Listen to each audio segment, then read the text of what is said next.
Hi everyone, good to see you on my channel today. Today I will tell you a wonderful story. It is full of love and kindness. I hope you enjoy it and I wish you an enjoyable viewing experience. Thank you. Emily counted the money left over from her recent paycheck and sighed dejectedly. It wasn't much, but how could she have more money as a children's librarian, raising her son alone? Maybe it wouldn't be so critical if it weren't for the treatment. Emily had a history of heart problems. Doctors have said more than once that surgery would have made a huge difference and she would be almost completely healthy. But every situation has a but, and in Emily's case, it's understandable. Money, quotas for surgery can wait as long as you want, because there are people with much more serious problems, but to do for money, and her salary was enough only for medicines, and even then not the most expensive analogs. This month she again had to buy a pack of pills, without which she could not even go to work. She wouldn't have the strength, and no one will tolerate her sick leave either. The pills are expensive, and without them you can't go anywhere. It's impossible to save up for the operation. Those pennies that she managed to save before the paycheck, yet melted uncontrollably. After all, among other things, it was necessary to support herself and the child. And Emily was completely alone. There was not only no husband, but also no parents. She'd grown up in an orphanage. She didn't know how to complain or beg. But people around her could see how hard their lives were. The library staff, sometimes not understanding, shrugged their shoulders, looking at how Emily walks in the cold in a light jacket, how in the spring walks with wet feet and shoes that are long overdue for the trash. We saw that he goes to work for the third year in the same suit. But what can be done? Because of her illness, she could not even get a job elsewhere. She tried to take part-time jobs when there was no cleaner. She got a part-time job and only lasted a month. She didn't have the strength to fumble with buckets, climbing the shelves, wiping the dust. I had to give it up. And yet there was some extra pay. I don't understand. Since you have a child, so some man was there after all. Can't you file for alimony? Well, at least you'd get a penny, the head of the library once told her. Yes, there really was a man, and not just any man, but a beloved one. But what is now left of this love? Only a memory. Matthew. Emily, of course, was grateful to Jack for her son, as well as for her love, for the happiness that lasted so short. But there was no one to blame. What had she hoped for? An orphanage fool. A student at a library school, when she got together with a guy from a rich family. It's very rare for such relationships to last and lead to a happy marriage. Now she was facing betrayal. No, Emily didn't want to think of her lover that way. At first, Emily thought it happened when Jack's father met her on the street and said, "Don't mess with my son's head or interfere with his happiness. Jack has a great future. Understand, he has a fiancée, a beautiful girl with whom they will be happy. He keeps seeing you out of pity. He got infatuated at one point, and now he doesn't know how to leave you. He told me and my mother that himself he almost cried. He doesn't need you, and he doesn't dare to give up. He says you're putting so much pressure on him that you're almost threatening to kill yourself. But I'm sure you're a sensible girl and will do the right thing." "Yes, of course," Emily whispered with frozen lips. But still she had some hope left. And yet he himself said he loved me, that we would marry. "But I explained to you out of pity, and purely out of pity. You are an orphan. You'll be working in the library, and he's got a business to start. Well, think what kind of a bride you are to him. Every cricket knows its place, remember? So here's what I propose.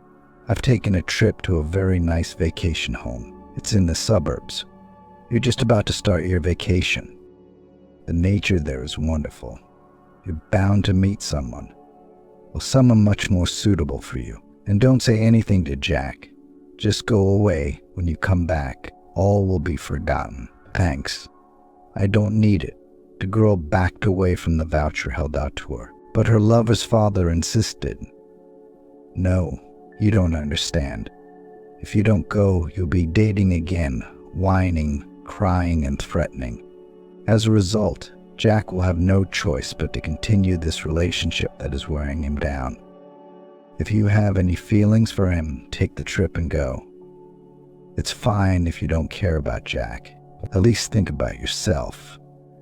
You're being offered a great way out, but if you don't take it, believe me, I'll find other ways, and they'll be a lot less pleasant. Emily took the trip, not because she was afraid, but because she thought that maybe the older man wasn't lying.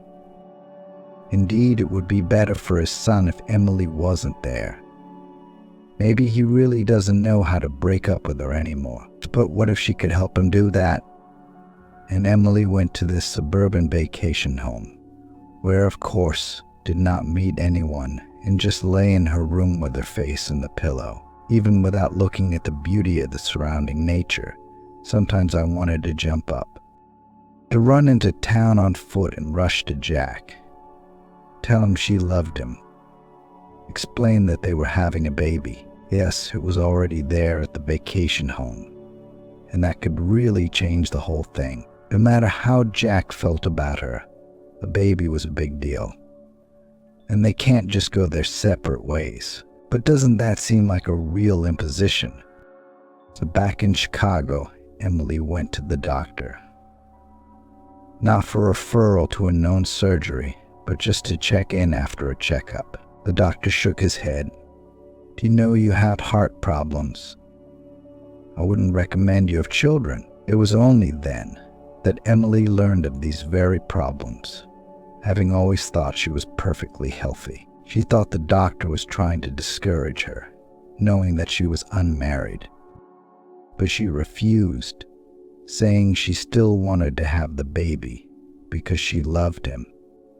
And she didn't need it to try to get Jack back. She'd given up on the idea. She'd been gone for 3 weeks. She'd left without warning, without saying goodbye, and her lover must have been surprised at first, and then sighed with relief. After all, you cannot force a man to love someone who he does not need, who interferes. Now, even if he married her, it would really be only out of pity and no other way. And this Emily did not want at all. She understood perfectly well how difficult it would be for her alone with a child. But after all, she wasn't the first and she wouldn't be the last. Even girls she knew from the orphanage sometimes found themselves in such situations, and some of them gave birth to children without a husband. Nothing, they lived. The main thing is that there will be a child and he will be loved, and the most expensive. And so it was. Matthew was born, and Emily joined the army of single mothers and heart patients who need constant treatment and surgery, for which there is no money. She tried to get treatment because she realized that if she died, Matthew would be left all alone and an orphanage would be waiting for him. And she couldn't let that happen. And she decided that, whatever it was, she should live at least until his 18th birthday. And when he became an adult, it would be easier for him to cope with life's difficulties. Emily tried to raise her boy to be an independent man. She did not think about asking Jack for any material support. First, she had no idea where he lived now. He must have left his parents' home after getting married. But even if he had, Emily couldn't imagine that situation. Here she would come to him and start reminding him of herself, telling him that they had a child together, that she was having a hard time, needed treatment, needed money, and needed something else. No, she'd never asked anyone for anything and never would. And now, if she was in any way dear to him, he would have found her long ago, if only to explain himself. And since he didn't, she would have to bear that cross on her own. and she would raise a son who would never know his father, but it wouldn't interfere with his life. If his father didn't want him, there was no need to impose on him. Matthew became her only joy, her dearest boy, for whom she spared nothing. Only she had nothing. Every time she bought her own medicine, she was very upset, feeling that she was taking money away from her child, depriving him of what other children had. He was now only 6 years old. Next year he would be going to school, and there the inequality would be felt much more acutely. For now, he didn't demand anything. He wasn't upset that his toys or clothes weren't the same as others. She was very worried about what would happen then. She realized that the only way out was to earn more, but she couldn't do that because of her health problems. It was a vicious circle from which she saw no way out, and Matthew really grew up to be an independent boy. He helped his mom as much as he could without giving her much trouble. Knowing that she needed more rest, he was already walking alone. So Matthew knew exactly what time to come home so that his mother wouldn't worry. At first he walked on the playground outside the house, so that Emily could see him at any time from the window. But after he turned 6 years old, someone in the neighborhood in the private sector arranged a great playground in the yard with a big sandbox, a slide and other children's entertainment, and Matthew started asking his mom to let him go for a walk there. "Matthew, what about it?" "It's not like I won't see you out the window, I'll worry. It's not good for me," Emily was saying. "Mom, that's exactly where you don't have to worry. There's a guard there, and they won't let anyone bad on the playground, and it's not far away. You don't have to cross the road," replied the son. "But you see, there's a guard and he can kick you out. To say that this playground is only for those who live in that big house," Emily tried to dissuade her son. But he persisted. "They don't kick anyone out there. I've already been there. It's not like it's written on me where I live." Poor kid. He didn't realize that it wasn't written on him, of course, but you could tell from his clothes that he couldn't live in that rich house where people lived who took much better care of their children's clothes. Matthew might not be kicked out, though you never know. Anything could happen. But why should the child have to suffer unnecessary distress? But to forbid him to do so was also to upset him. So Emily decided that sometimes Matthew could go for a walk there, while she went shopping at the nearest supermarket, for example. When she saw how her son liked to play on the playground, that he had some friends there and no one chased him away, she realized that he really knew the way home, and decided to let him go for a walk to the playground alone. During another such walk, a strange incident happened.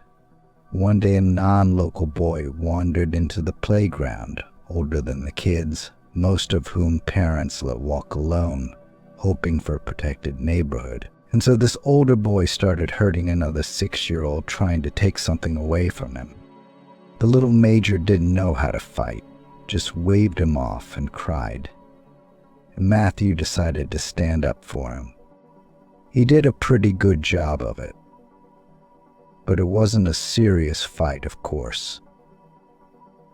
The boys weren't big enough to hurt each other.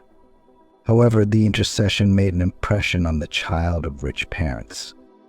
"Nice job chasing him off," he said to Matthew.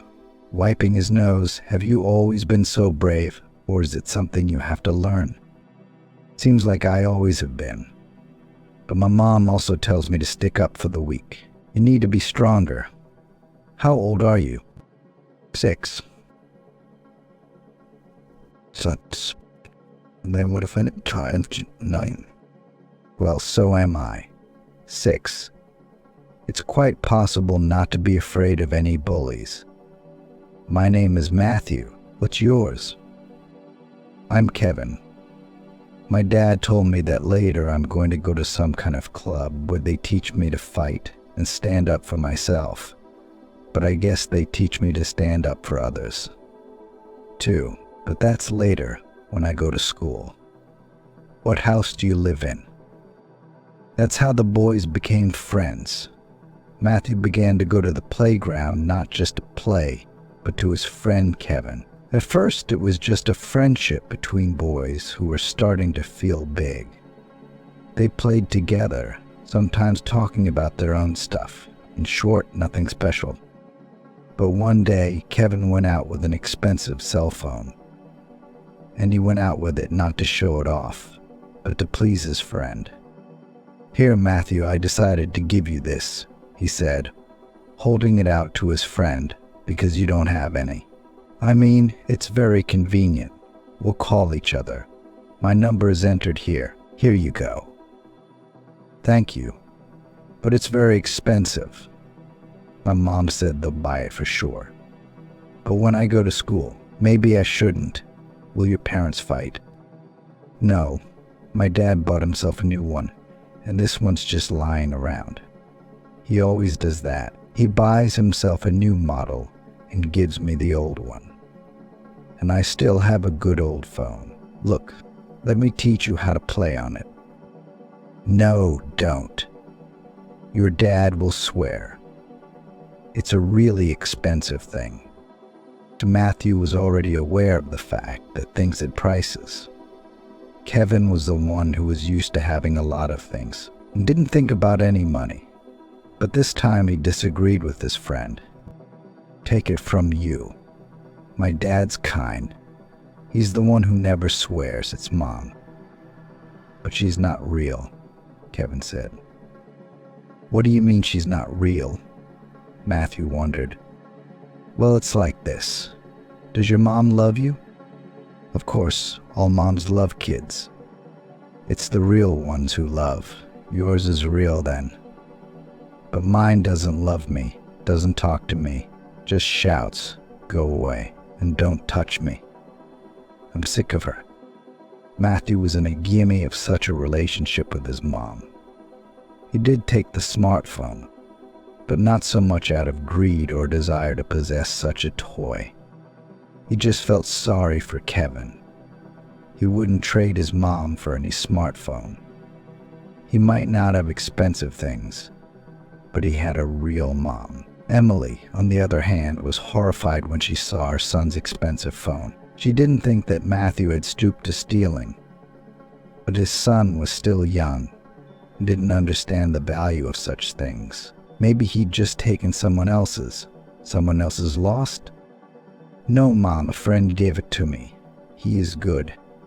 His dad doesn't need this phone, so he gave it to Kevin, and he has one, so he gave it to him." "But your Kevin didn't earn the money for that phone on his own. His dad might get mad. You better give it back. We don't want any more trouble." "There won't be any trouble. He gave it to me as a gift. I didn't want to take it myself, but Kevin took offense. I had to take it. But please let me keep it for at least a little while.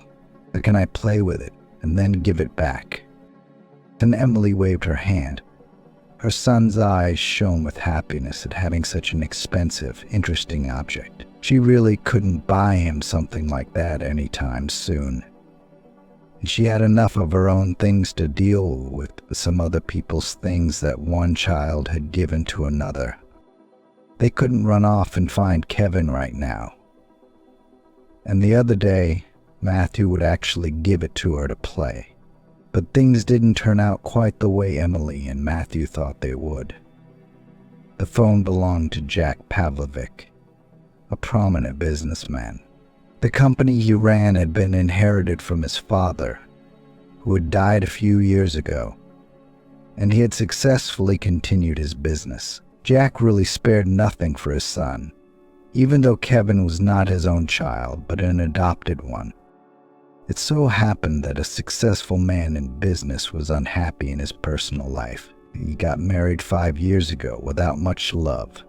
The first very unsuccessful affair had hurt him, and he was sure that love does not exist, and in general from a woman to expect good things do not have to wait. His favorite girl, whom he was going to marry, just ran away to some unknown place without even saying goodbye. But she had sworn her love. His father opened his eyes then, said that he had learned something about this beloved, and she is clearly not who she pretended to be. She had escaped not on her own, but with a new fiancé or lover, going somewhere in the south. For a long time after that, Jack did not look at women, and when she appeared in his life, he did not hesitate long. She did not give such an opportunity, literally stuck to him, not leaving one for a minute. His father was against this marriage, but he was already seriously ill at the time and could not influence his son. I declared after the first night we spent together that I was pregnant, and there was no arguing against it. Jack married her. The pregnancy turned out to be a hoax. What's more, my wife said she wasn't going to have the baby. Do you have any idea what a torment it is? Did you really decide to put me through such an ordeal? She said. I'm not talking about the fact that after childbirth a woman's figure, face and everything changes. Emily, we got married because you were going to have a baby.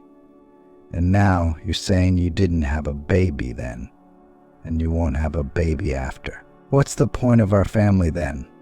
What should we divorce now? Jack replied. And here's another thing. Divorce is if we don't love each other. And if you want a child, we could adopt someone from an orphanage, Emily suggested. Jack agreed to that. He couldn't accept the fact that he wouldn't have children at all. That's how Kevin came into their family. The boy is now almost 3 years old. Jack wanted to take a breastfed baby first, but Emily didn't agree to that either. What newborn, Jack? Imagine he'll be screaming all day and night, won't let you sleep, won't eat anything. All you'll be doing is cradling it in your arms all day long. Let's take an older child who can walk, talk, and understand something. I'm not going to tolerate a baby in the house, she said. Yeah, that's the kind of wife Jack had. The child was taken, but Emily never became a mother. In the early days, she seemed kind to the boy. At least she tried to pretend to be.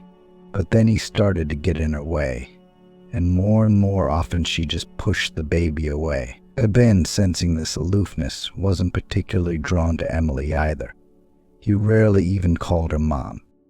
Jack had almost resigned himself to the fact that his personal life would never be happy. He loved the boy, thought of him as his son. He behaved with him as fathers do with their children, and tried to ignore his wife's antics. Even when he learned that she was probably unfaithful to him, he was not very upset. In fact, he thought that the divorce, a matter solved. He just didn't have time to deal with it. The phone, which was appropriated by his son, he was not superfluous, just used it infrequently, only on special occasions for business-related calls. There came a time when he needed this particular phone. He needed to consult with someone in the know. Jack had noticed that there was something wrong with his company's accounts. Sometimes small, but still noticeable amounts of money were missing. The numbers of the right people were written down in that very phone, and he started looking for it and couldn't find it, as there were no strangers in their apartment. He asked his wife. She replied that she hadn't seen it, and wasn't hired to salvage hired people's stuff at all, much less the children of her beautiful son. Ask it as he is forever grabbing everyone, dragging them somewhere. Discussing child absolutely does not understand where is his own and where is someone else's, she said. And he doesn't have anything foreign in our apartment, Jack retorted, who was fed up with his wife's attitude toward his son, albeit an adopted one. After all, they'd taken him in at her request. And now she was hurting the little boy every now and then. But he picked up the phone. Alone. Most likely, said the child. And there is nothing criminal in this, of course, he thought. Jack called his son and asked about the phone. He calmly replied, "Yes, Dad, I took it. I thought you didn't need it anymore. You've got another fancy new one." "No, Kevin, it doesn't work that way. Whether you need it or not, you should have asked me first before you took someone else's stuff. I hope you didn't break it. Bring it over here. I really need it now," Jack said sternly. "Oh, Dad, I don't have it," said the son. "What do you mean you don't have it? Where did you put it?" "I gave it to a friend." "Well, since you didn't need it, as I thought. And he doesn't have a cell phone, does he?" "What friend? How could you take someone else's thing and give it to someone else? Where does he live? Do you know?" "He showed me where his house is. Only I don't remember the number. I don't remember the apartment either, but he lives on the 3rd floor with his mom. And his name is Matthew. He's really nice," the little boy tried to explain to his father. "Oh, Kevin, I doubt he's very nice, but dragging things out of the house to give to a complete stranger isn't very nice. You're 6 years old now. You should understand, but there was nothing to do." The only way out was to call the very same donated phone and explain to the unknowing Matthew that the owner needed it urgently. If it's a normal kid, there won't be any big problems. If he's not, he'll immediately give away the stranger's item. Jack dialed from his regular cell phone, turning on the video link. Emily answered the phone, seeing a face on the screen that he'd never expected to see again. Jack was just as confused. Emily was confused too. The virtual meeting was a complete surprise to both of them, and not a pleasant one. Jack explained the purpose of his call, and Emily nodded understandingly. "It's an interesting case. I haven't believed in coincidences for a long time, and it turns out it was your phone that got into my son's hands." "Did you set this whole thing up on purpose?" she asked. "How could I have set it up? Did I give your kid a cell phone?" "You gave it to your son, and you were perfectly capable of explaining to a 6-year-old why, and who he should give it to. What more do you want from me? Tell me, Jack. It's not enough that you ruined my life once. You want to take it all back. Have some more fun with me. You've got a wife, a kid, but what else do you want?" "Oh, you're out of your mind. I don't need anything from you," he replied. "Thank you. I never had any fun with you. You're the one who did, you have to admit, not well." "I'm not good." "What do you mean? At least about the fact that decent girls don't run away the day after they've consented to marriage. Anyway, let's not make up any nonsense. You can leave the phone to your son. Since his dad can't buy one, we can do it all, don't worry. We don't need your handouts. Come and get it. Or am I going to throw him out?" Holding back tears, Emily blurted out, "Yeah, do whatever you want with him. I wish you'd never mentioned yourself at all." At that, the conversation ended. Emily handed the phone to Nadia's son. "Just better not date this Kevin guy." "Why, Mom? I mean, he's not bad. He's good, really. Who was that on the phone?" "Oh, I'll tell you later. I need to lie down and rest and take a pill." Emily's chest pinched again. "I can't believe Jack and his phone and his son. Matthew says this Kevin is 6 too, which means Jack's father wasn't lying. He got married right after he broke up with her, Emily. Or maybe he was already living with the other girl who became his wife. Or was that meeting an accident? Very possibly. But maybe it wasn't a coincidence at all. Maybe it was just as she'd said in the heat of the moment. Jack had slipped his son a cell phone, told him to give it to that boy. I wondered if he realized Matthew was his child. Jack didn't, of course. but he was plagued by the same thoughts. So Emily has a 6-year-old son. She had gone south then, as his father had said, and it was probably at that very time, and from that man, that she had this boy Matthew, with whom Miss Kevin was now friends. An accident. Perhaps Jack had seen Kevin playing on the playground. Maybe he saw this Matthew. They live in a different house. Not theirs, which means Emily is still living there, in the apartment she was given when she graduated from the orphanage. So what, she found a fiancé who didn't even have a place of her own?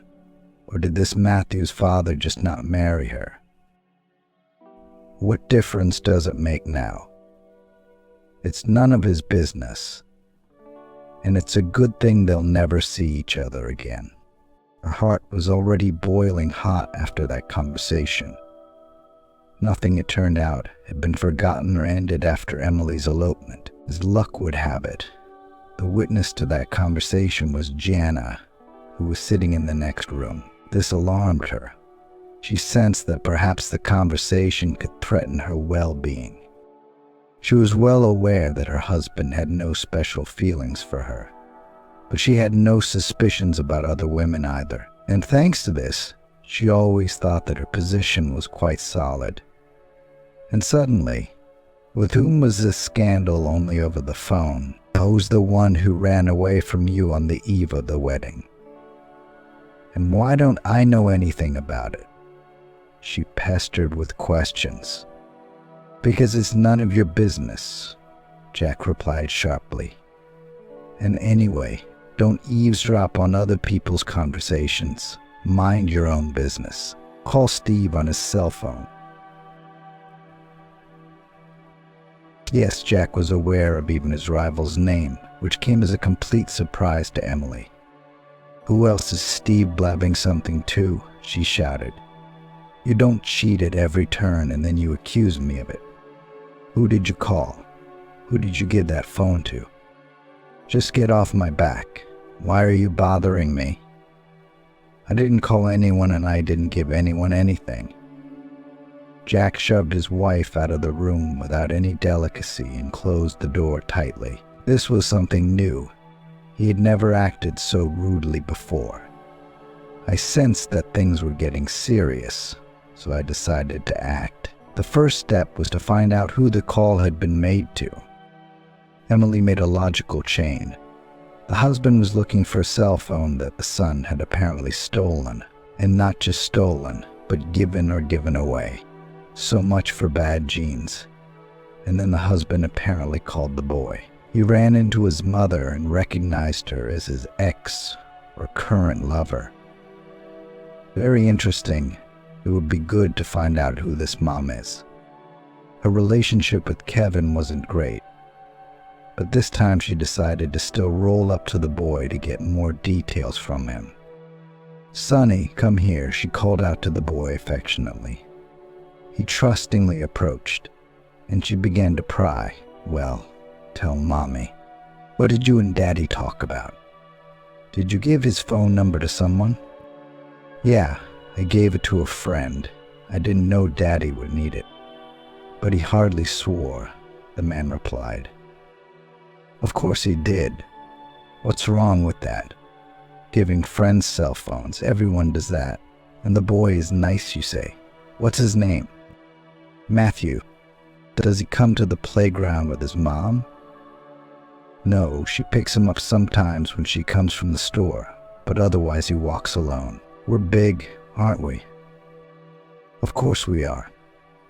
Has your daddy talked to your mommy? Have you ever seen one? No, Daddy didn't talk to her. I think he was on the phone to her.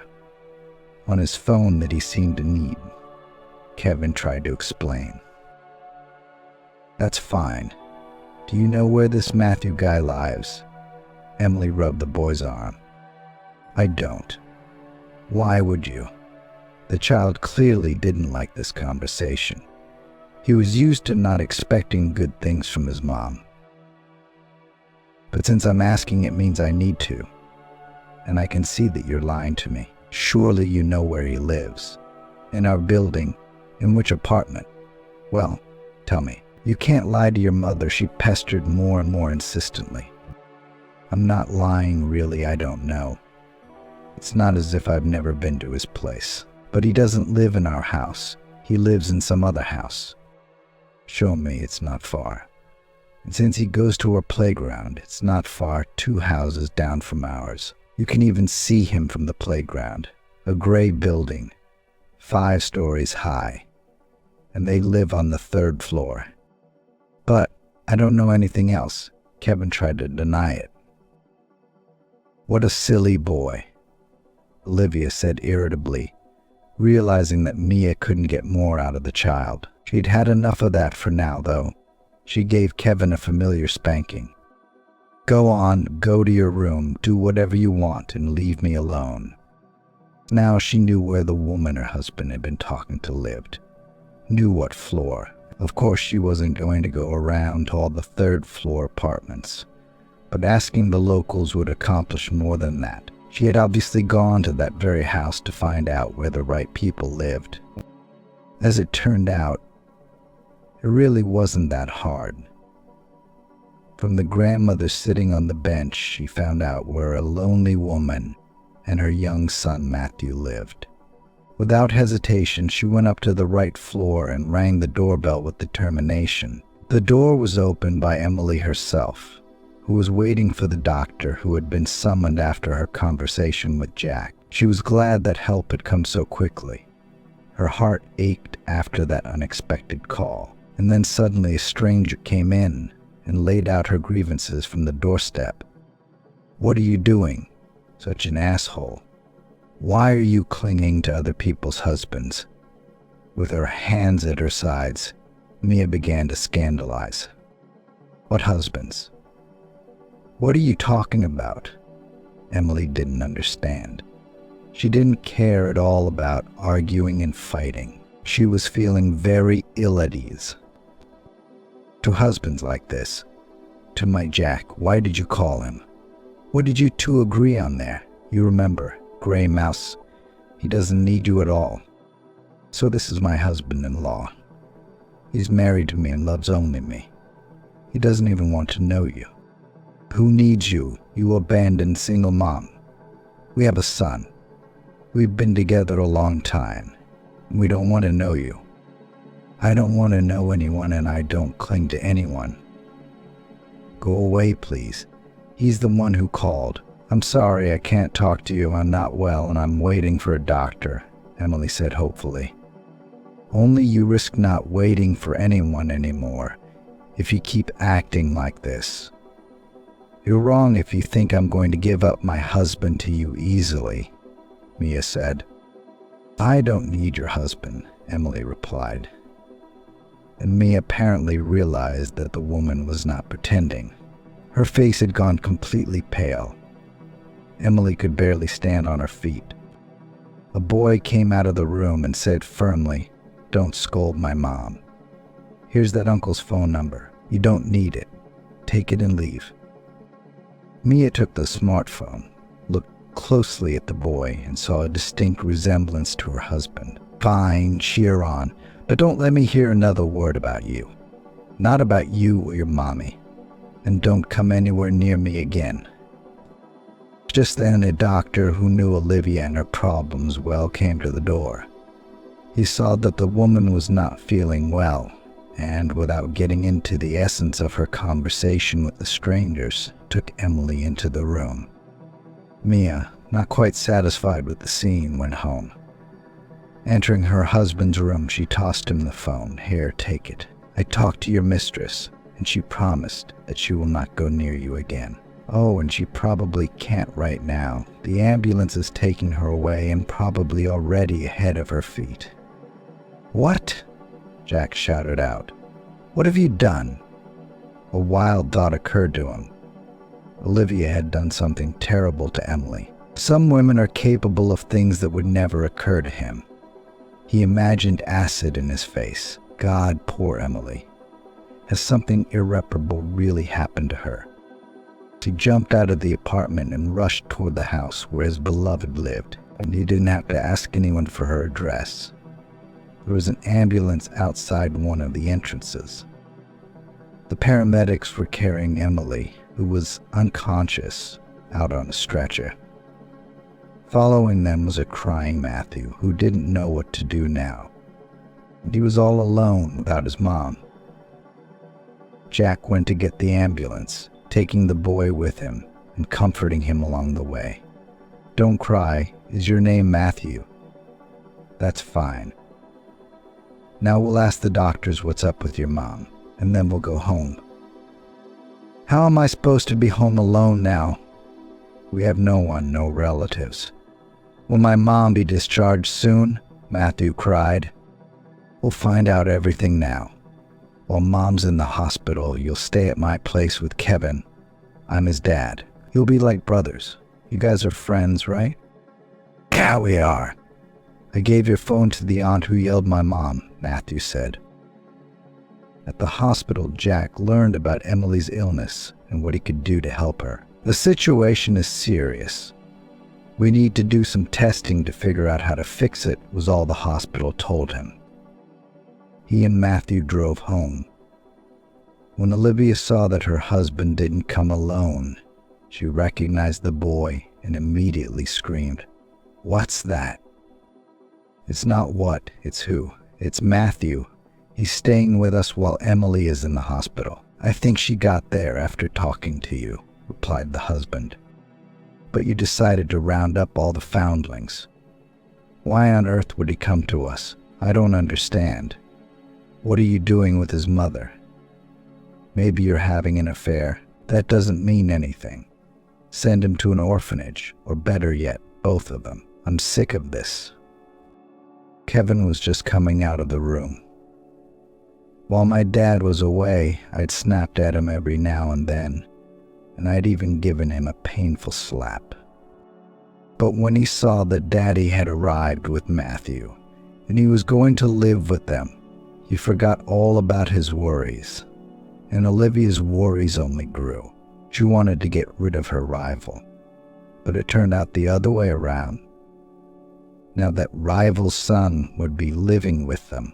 Why should she, when she'd had enough of one foster child, and her husband, whom she'd love to get rid of? But Jack decided not to get into any arguments with her. He asked Olivia to mind her own business and went to set Matthew up in his son's room. It was clear to him that Olivia was going to have to be divorced, no matter what happened with Emily. He already knew that she had no husband, no one. But did that give him any hope? Jack didn't know. The next day he went alone to the hospital, where he learned from the doctors all the details of Emily's condition and what was necessary for her full recovery.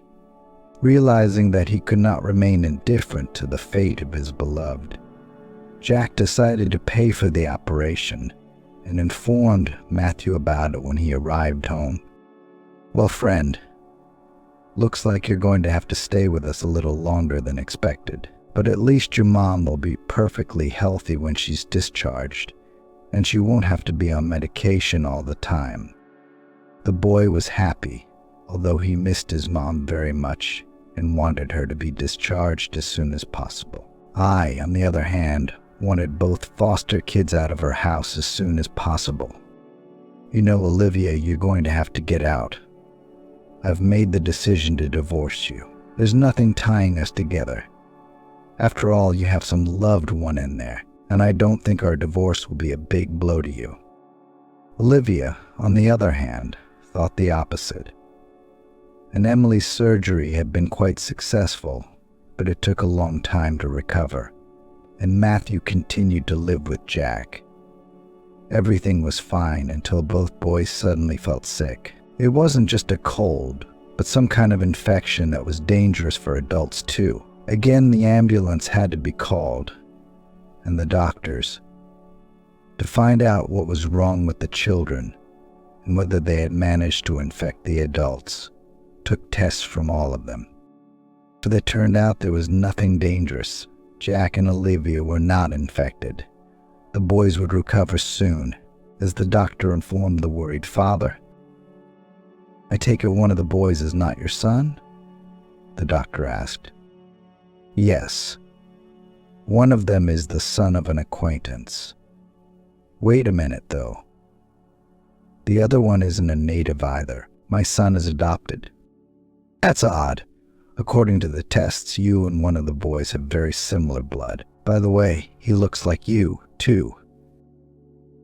I'm talking about Matthew. What's smitten? Jack asked. Maybe my son by Emily.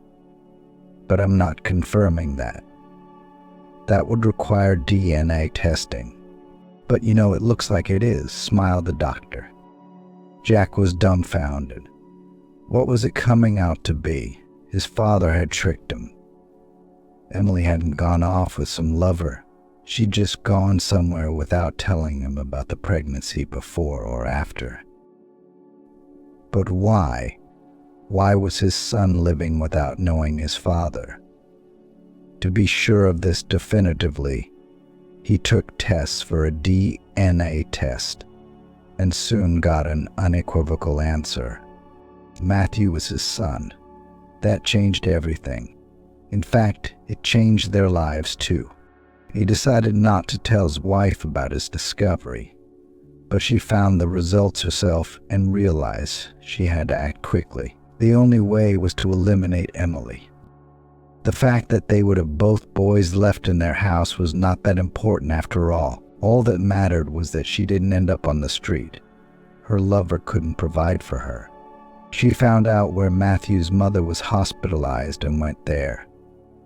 Emily was in the intensive care unit, where no one was allowed. But Olivia knew how to negotiate. So I'm not a stranger, I'm her best friend. I'm practically her sister. I just need to see Emily. My son is staying with me. I should tell her he's fine. Then she won't worry and she'll heal a lot faster. But I want to say hello to Matthew for her, too. You have a heart. Please let me in for a moment, Mia begged the doctor on duty. And still she got into the ward. She was left alone with her friend for a minute, and she leaned over the face of sleeping Emily, smiled wickedly, reached out her hand, and turned off the machine that kept the woman alive. Alas, nothing came of it. The signal went straight to the on-duty doctor's console. Emily was rescued and Olivia was handed over to the police. Then Matthew got the call, informing him of what his wife had done. Yeah, she just stepped out of line. I'm sure Mia didn't mean any harm, and hit the machine by accident, he excused her. They let her go. They forbade her to go anywhere near the hospital. And Jack realized that his life was about to take a very different course. All he had to do was wait until Emily was fully recovered and talk to her about what had happened. When Emily recovered a little from the surgery, he went to her house and bought her flowers. Emily was all Jack said as he entered the room. Hello. She was still half lying down, not trying to get up, but she looked noticeably better. I'm so grateful for everything you've done for me and for my boy, our boy. Yes, I know all of it. He placed the flowers on the nightstand, kissed her thin, almost transparent but warm hand. So why didn't you tell me anything?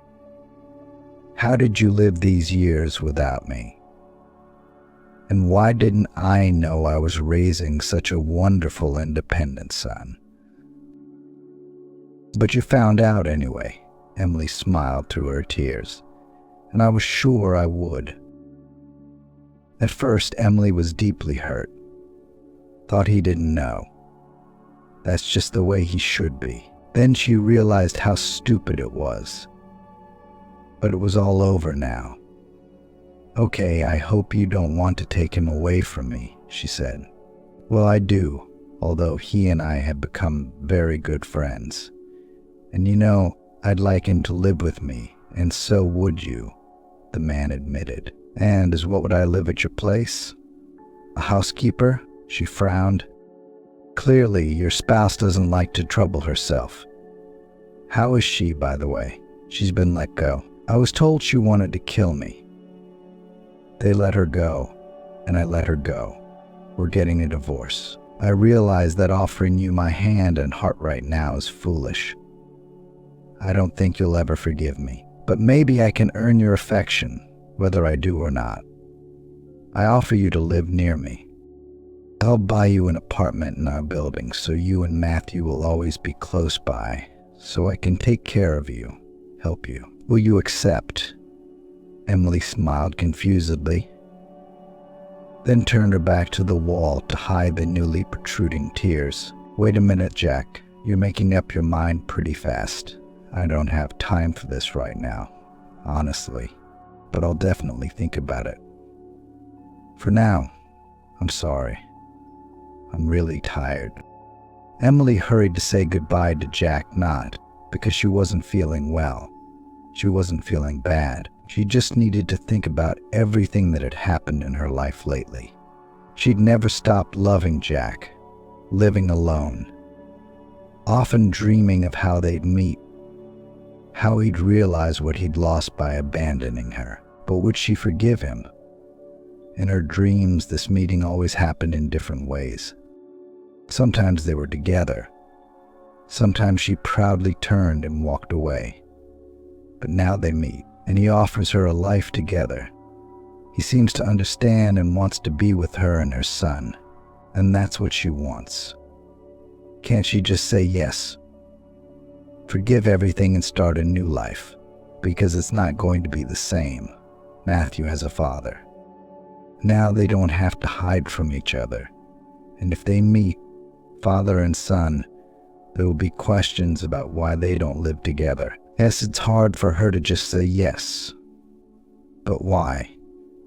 Because the resentment is long gone, but the love is still there, and she doesn't need anyone but Jack.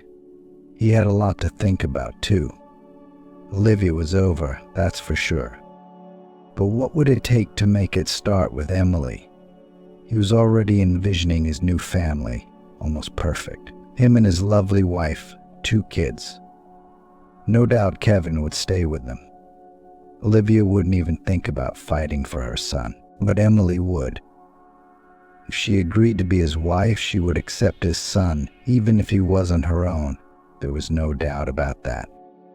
But would she accept the man who had once betrayed her?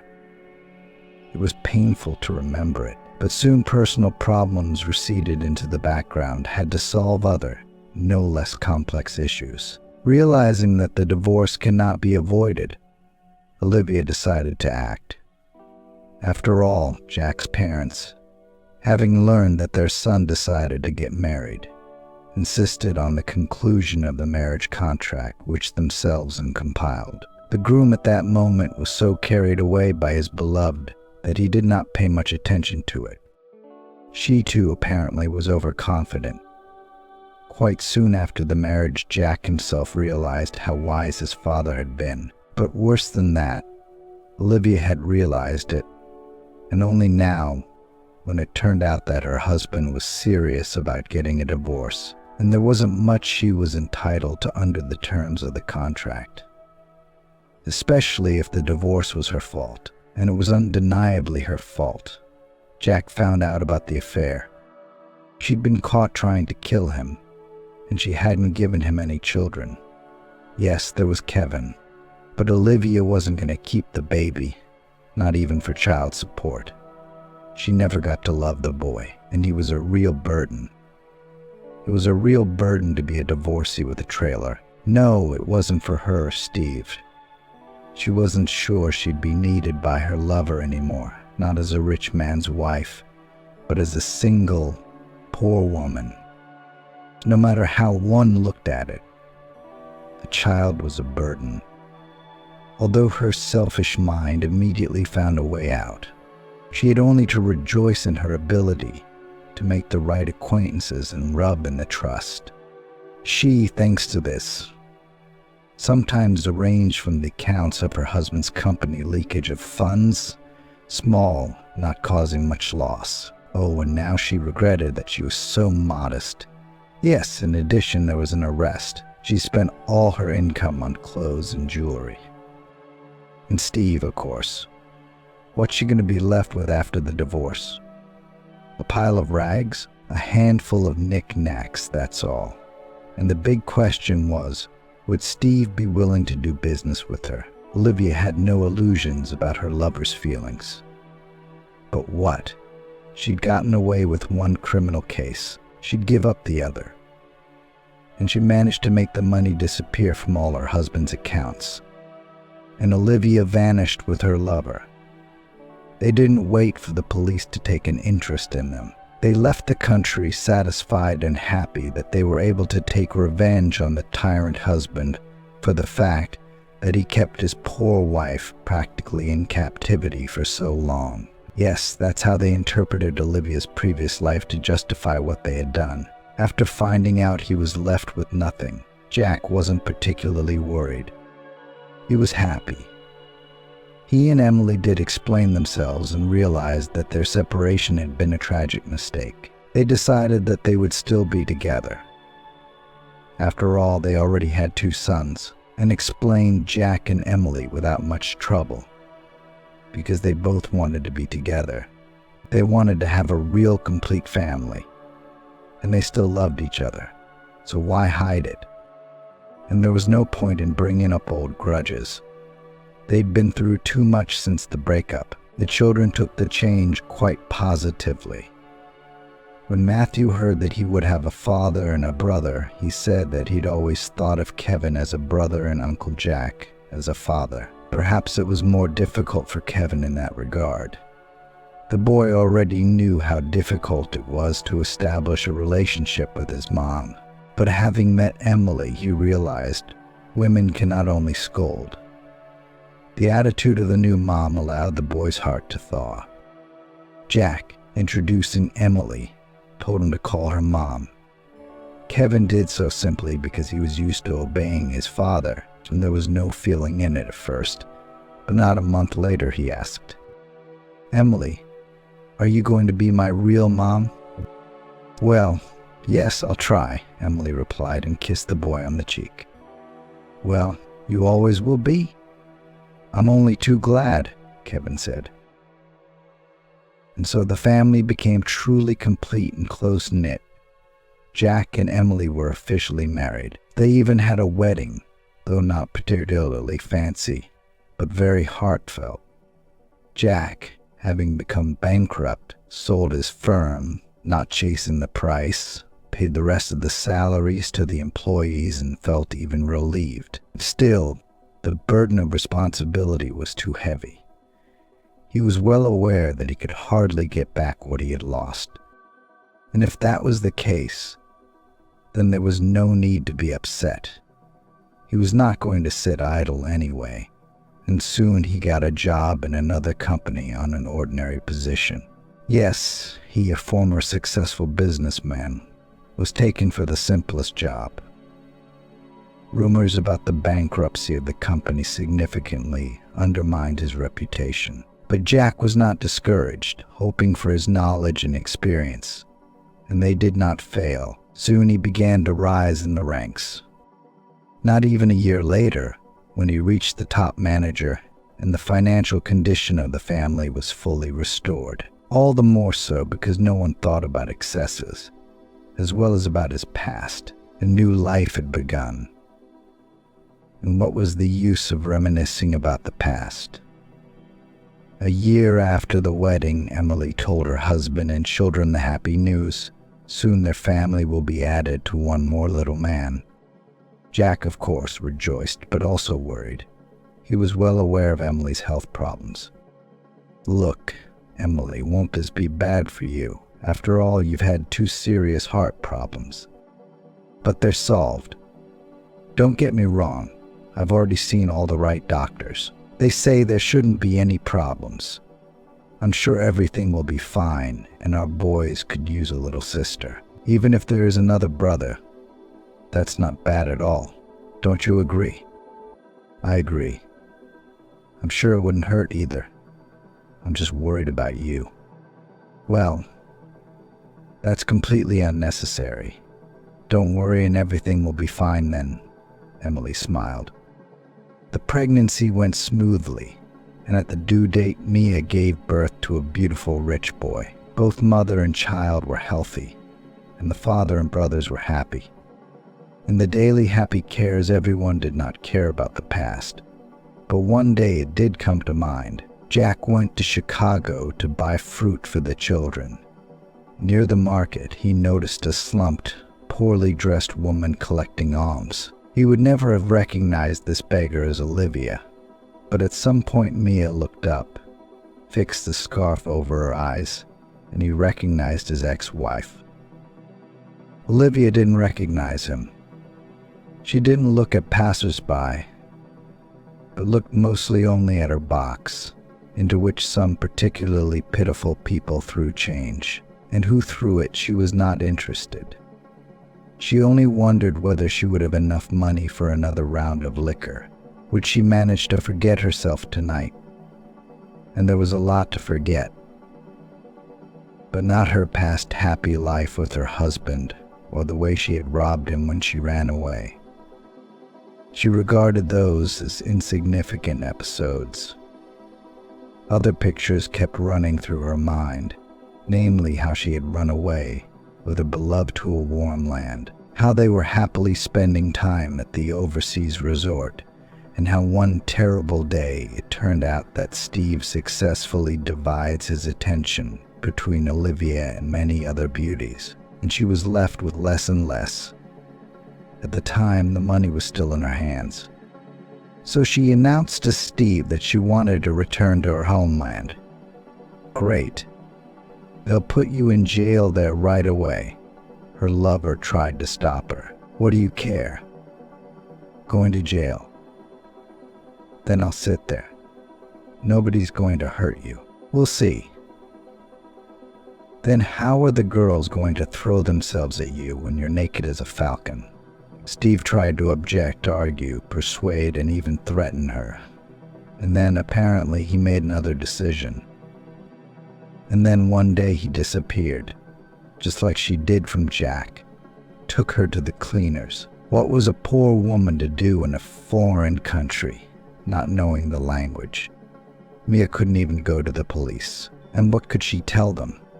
She had to sell the last thing she had and return to her native Chicago alone. For a while she had a crazy hope that Steve would come back too, and they could. But that, of course, didn't happen.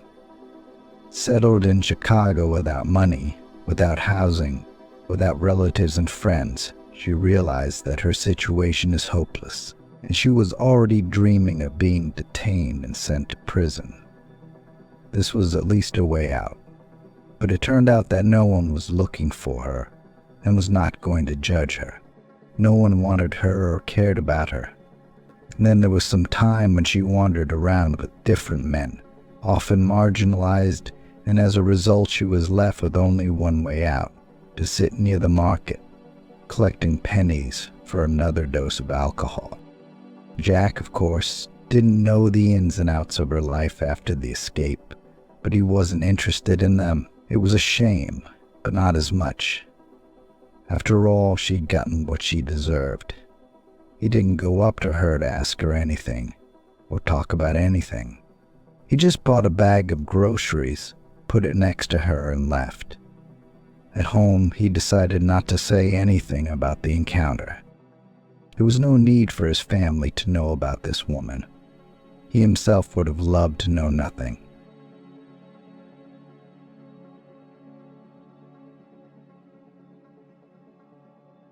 Mary stood by the side of the highway and shivered. October was getting colder. She should get a warmer jacket from the pantry. Grandma Veronica had warned her granddaughter yesterday, "Don't be lazy, prepare tomorrow's clothes," according to the weather. But Mary had no time. She finished her homework, then watched a TV series, then with her friends in the yard on the bench chatted until late in the evening. And then it's time to go to bed. Nothing. Tomorrow is Saturday. She will have time to find a warm jacket and clean it, if necessary. The girl didn't like that down jacket. She'd inherited it from her neighbor's daughter, Kristen. She was a grown woman, studying in the city, at university.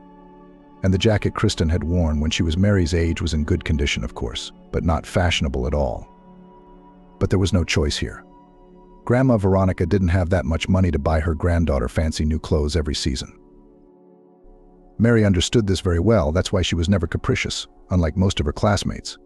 Her grandmother tried very hard to make sure that their small family did not need anything.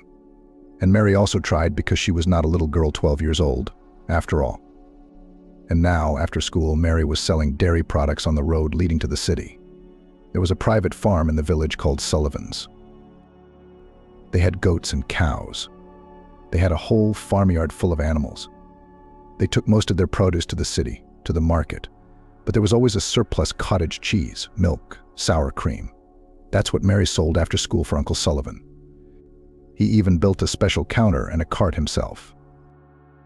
He's got good hands, of course. Mary used that cart every day after school to take the milk to the road. An hour or two and it was sold like hotcakes. Mary had her own regular customers here. Then Mary would return the empty cart to the Sullivans and give them the proceeds. And when they paid her in money, they paid her a percentage of the proceeds when they paid her in natural products. Aunt Tammy also took the young worker out to lunch every time. She almost always refused. She was uncomfortable, even though the neighbor sincerely wanted to treat the girl. Grandmother Veronica received a tiny pension and worked part-time as a cleaner at the local clinic. Every morning and every evening she went to the other end of the village to the old two-story building and washed the floors. In the afternoon she did the housework, cleaning, cooking. Mary helped her, of course. But Grandma Veronica usually sent her granddaughter to her room to do her homework. Go better do your math, you'll have time to wave a rag. You'll work hard in life. Right now you're focused on your studies. Mary knew that it was very important for Grandma Veronica that her granddaughter did well in school, made friends with children from decent families, and got an education. The grandmother was very afraid that the girl would repeat the fate of her parents. She loved Mary and dreamed of a better future for her. And not just dreamed, but did a lot for this. For example, bought Mary books. The girl learned to read early, and by the time she was 8 or 9 years old, she had read all the children's books from the meager local library. And then Grandmother Veronica began to buy Mary books in the city on her small pension. Read, my clever girl. You'll learn, you'll get into people, you'll become a respected and important person. And Grandma Veronica often talked to Mary's teachers about the girl's academic performance. She kept a close eye on it. But here everything was just fine. The girl was one of the best students in the class. And no wonder, because Grandmother Veronica so much engaged with her granddaughter before school and letters she taught her to write, and numbers to add up. And in general, a lot of interesting and important things about the world told. Mary grew up with her grandmother, who was not even her relative according to the documents. In the village, where everyone knew each other, there were no problems with this. Mary's story was common knowledge. Grandma Veronica's son Stephen was a tomboy from childhood. He didn't like to study, nor did he want to. He didn't listen to his mother, and he had no father. Grandma Veronica's husband died when the son was only 2 years old. A heart attack. Unexpected, like a thunderbolt. So the young woman was left a widow with a small child in her arms. She had to carry everything on herself: the house, her son, and her work. Baba Veronica worked as a milkmaid in several shifts at once. How else to feed herself and the child? Stephen grew on his own, like a weed. The woman realized that she should pay more attention to her son, but there was no opportunity. By the time you come back from the evening milking, it's late. And then there's cooking, laundry, and homework to check. Stephen, I must say, has always been a sociable guy. His friends came first. He liked to go out, play with kids, spend time outside the house. At first, his mother was pleased with the easy character of her son. Well, yes, not an angel, of course, but he is a guy. That's normal. But he's so nice to talk to. He's got friends in half the village. When he grows up, he'll be a support for his mother. He'll slowly take over the men's work. But time passed. Stephen grew up. But he wasn't going to help his parents. He still had on his mind only partying with friends, the same knuckleheads like himself. At school, the boy began to skip school, lessons completely abandoned. Once the teachers even wanted to leave the guy for a second year. The mother intervened, begging to give her son a chance to correct. It's such a shame. 2 years in the same class. Veronica begged her son for help. Then she even demanded that he take over the household chores. It was hard for her to carry everything alone, but he always found excuses or just let his mother's words pass his ears. He was tempted by the will, partying, freedom. He came home only late in the evening to sleep and eat. Veronica was in despair. She realized that her son was getting out of hand, but there was nothing she could do about it. "What can you do?" sighed her friends, to whom the woman complained about her situation. "The boy grows up without a father's strictness, without a male example. You, Veronica, have no father, no brother, no one to keep Stephen in check. Well, the army will fix him." After the army, everyone's brains get back in place. Veronica hoped the army would be a miracle. And indeed, home after the service came a completely different Stephen, matured, serious and full of life plans. "I decided to go to the city, to the construction college," he announced his decision to his mother. Veronica rejoiced. Previously, her offspring did not talk about the future at all, living one day at a time. Now he was thinking about studying. "I'll need money for the first time," he added, "until I find a job. They give me a dormitory, but I need something to travel on, something to eat." Of course. Veronica splashed her hands. "What are we talking about?" The woman had some savings. Stephen knew about them. Veronica was saving from her paycheck for a rainy day. You never know. Well, if that was the case, if Stephen decided to study, to get on his feet, no money could be spared for that. Veronica was flying on wings back then. Well, look at that. A son getting smart. Stephen got into school and happily informed his mother about it over the phone. He started living on his own in the city.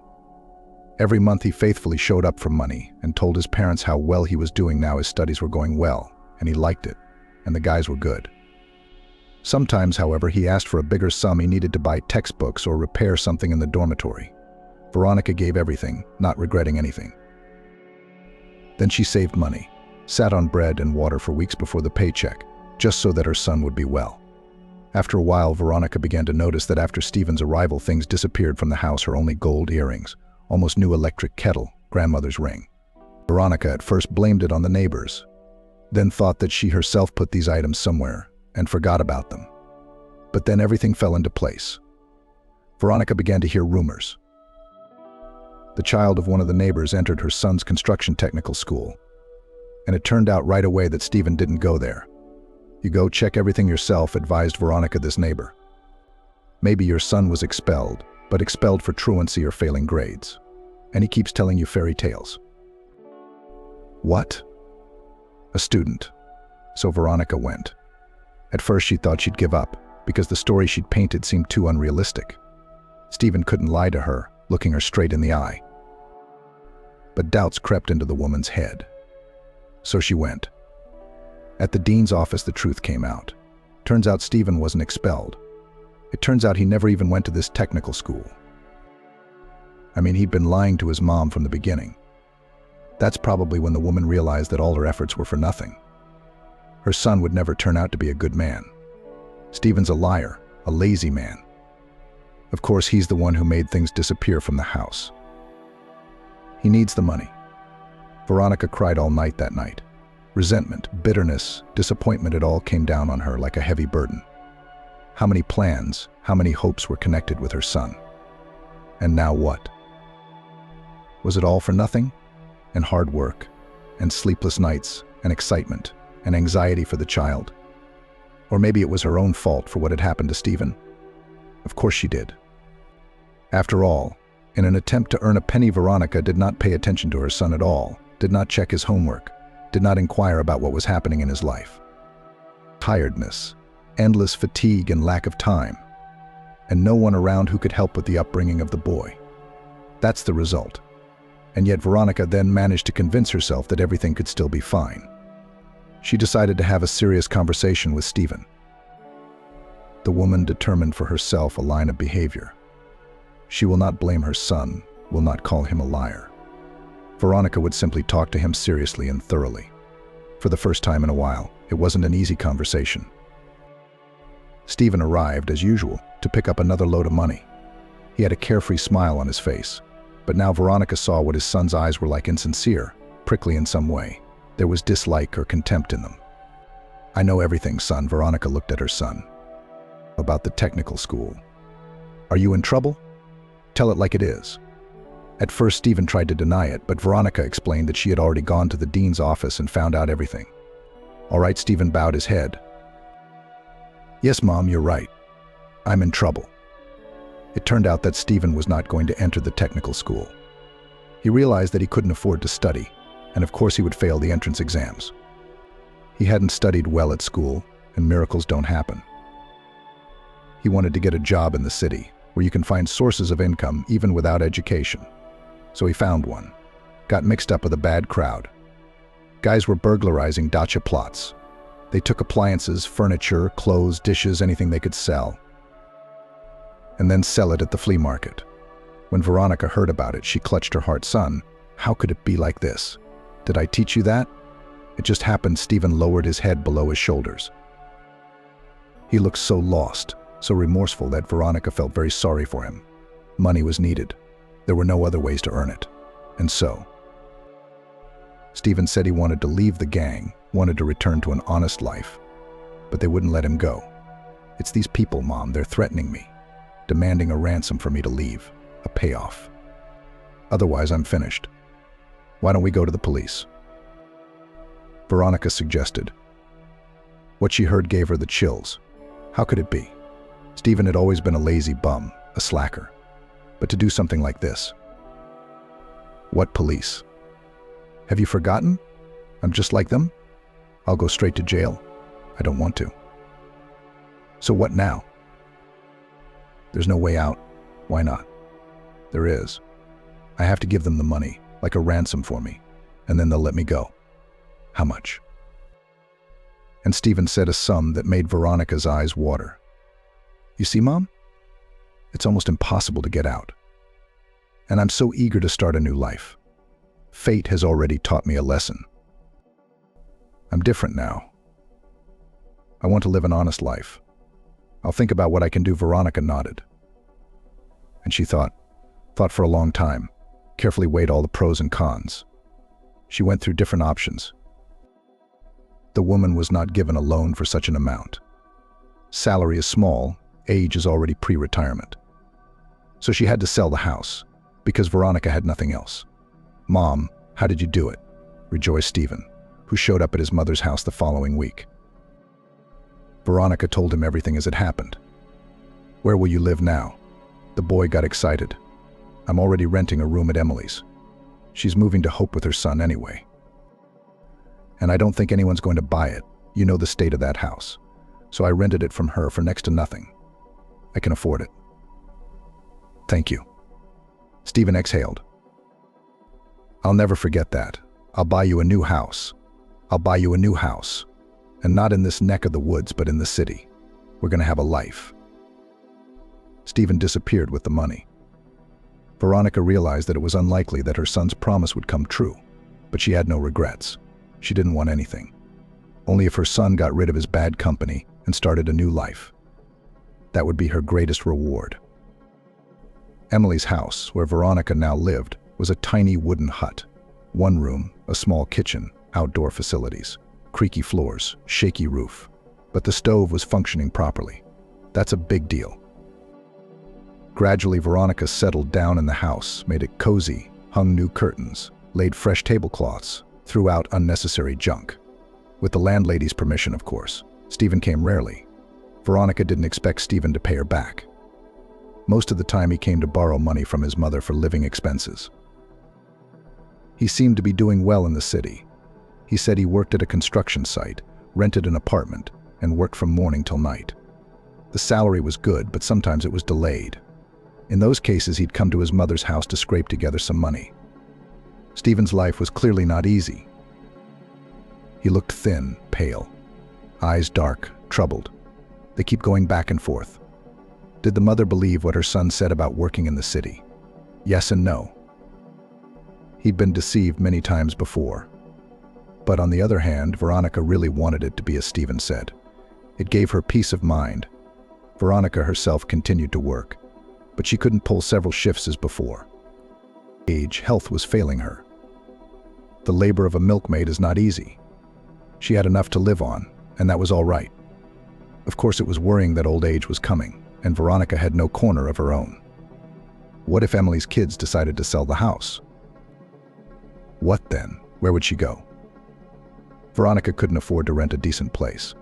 It was a drag, but the woman decided to accept her fate as it was.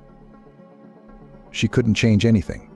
Her friends criticized her for selling the house and giving all the money to Stephen. She'd drunk it, skipped town, and now she was homeless. Veronica just shook her head. She'd look at her friends and neighbors if their children came to them with such a request. They'd probably sell everything too, just to save the child. Veronica didn't regret what she'd done. Stephen was disliked in the village, and therefore probably there were different rumors about him. Veronica realized that it could very well be true. Still, she preferred not to believe what people said. They said that Stephen was using different substances. They said he was sometimes seen in bad company.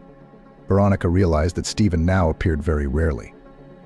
When he did show up, he really didn't look his best. But his son said he worked hard and slept little, and that was why he was so thin. And Veronica wanted to grasp these versions of his story like a drowning man grasping at straws. People lie. All they want to do is scratch their tongues. One day near evening, Stephen knocked on the kitchen window. It was late fall, windy, cold, raining.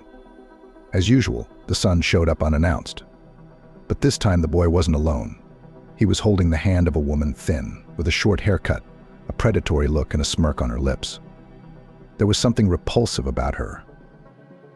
But Veronica, of course, did not show her attitude toward the strange visitor. "This is Gabrielle," Stephen introduced his companion. "My girlfriend." Veronica smiled at Gabrielle, thinking to herself that she wasn't a girl at all. The lady looked to be in her mid-40s. Her figure was almost girlish thin, and there were deep wrinkles under her eyes and around her mouth. It was obvious that she drank and smoked, not the kind of bride Veronica had dreamed of for her son. So what now? As it turns out, everything in life doesn't go according to plan. The main thing was that they were happy together. Veronica invited the guests to the table.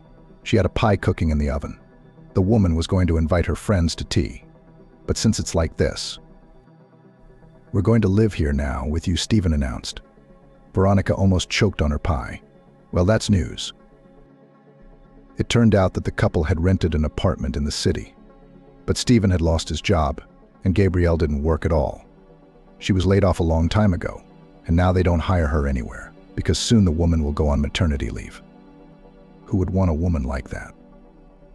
You see, Mom, it's a desperate situation, Stephen ranted. We've got a baby on the way, and we've got nowhere to live, no money. You can't kick us out. No, of course not. Veronica shook her head. It was a thought she had yet to get used to. Veronica had lived alone in the small house for so long, and the loneliness didn't weigh her down yet. There wasn't enough room for so many people. On the other hand, where would they go? These adults who had never settled down, especially if they had a baby on the way. And Veronica started a whole new life. She didn't particularly like it, but what could she do? A son is a son. She raised him herself. Stephen didn't even think about getting a job. Neither did Gabriel. Both of them sat quietly on the neck of the elderly Veronica, as if it was the right thing to do. The woman rightly hoped at least to help with the household chores. But it was no use. Gabriel and Stephen quickly found friends in the village, the same pro-lifers as themselves. And so it began partying until morning at their new friend's house, then sleeping until dinner, watching TV, and then all over again. Gabrielle was at ease and relaxed with Veronica. She was not at all embarrassed that she lived in someone else's house and at someone else's expense. This simple manner of communication even somewhat impressed Veronica. Holy simplicity, that's what they called it. Gabrielle had a complicated fate. She grew up in an orphanage, did not know her family. From an apartment from the state, she, then a very young graduate, was cheated. Veronica decided she could re-educate Gabrielle, and Stephen's brains would surely fall into place after the baby was born. Except it didn't work out. Mary was born prematurely. Not surprising, given her mother's lifestyle. At first, they didn't want Gabrielle to have the baby at all. The woman was taken by ambulance from the front porch of a convenience store already drugged. But Veronica turned to a neighbor. His son was on the police force, and the little girl was still given to irresponsible parents, under the control and responsibility of a vigilant grandmother. Veronica hoped that the baby's arrival would change things, but it didn't. Gabrielle had no intention of taking care of her newborn daughter. Immediately after the maternity ward, she plunged into her old life with Stephen. Veronica had struggled to get the grief-stricken parents to draw up the paperwork for Mary.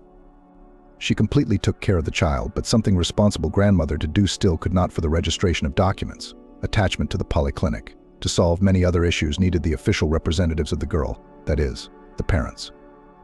Or rather the mother, because the relationship between Gabrielle and Stephen was not formalized, and legally Mary had only her mother. Officially, the grandmother, the only person who cared for the child, was considered a stranger to Mary. It was a bit of a struggle to get the paperwork done. And then Stephen and Gabrielle just disappeared one day, leaving the baby in the care of her loving grandmother. To be honest, Veronica breathed a sigh of relief. She had become attached to the little girl from the first days. Of course, it was hard to take care of an infant at such an advanced age. But it's even worse when there are two adults living in the house, leading a dissolute lifestyle. With Stephen and Gabrielle gone, things had only gotten better. Veronica was glad that her parents didn't take their daughter with them. The girl simply wouldn't have survived with them. Veronica's heart clenched at the thought of what would happen to the little girl if she suddenly found herself alone with her grief-stricken ancestors. What a cute baby, admired the neighbors, while a happy Veronica rolled the stroller with sleeping Mary down the driveway.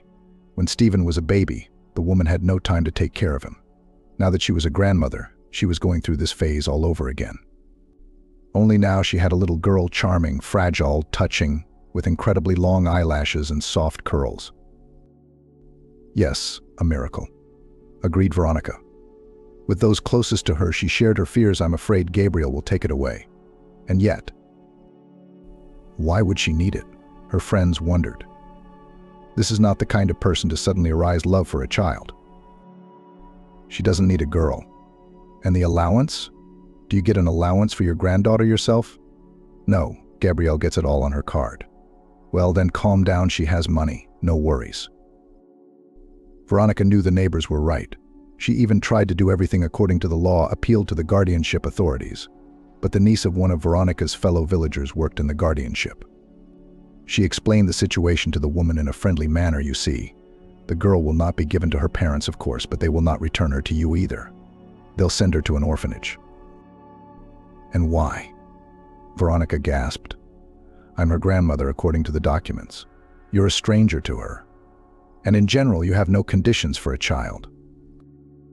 A rented old house, low income, age. No one will give you the baby. So what do? You just live your life as it is. Ask Gabrielle to give you your allowance card in good faith. You're actually raising a child, that's the only way. Only by agreement. But Veronica didn't go to Gabrielle. Of course, no one would give her the card. But the baby. The mother could take the baby. There's no telling. Maybe she'd even get the idea to sell the girl to someone. That's what they do. They'll do anything for money. And so Mary stayed at Veronica's house on a bird's license. Gabrielle and Stephen made occasional visits to the village. They came to see their daughter. They smiled at the girl, but shunned her. For her, they were strangers, strange people whom her grandmother was clearly afraid of. Stephen once again borrowed money from his mother, and the sweet couple went away. One day the police knocked on Veronica's door, not local, from the city. They said Stephen was dead. The substances he'd been using had taken his health and then his life. Mary was about 6 years old at the time.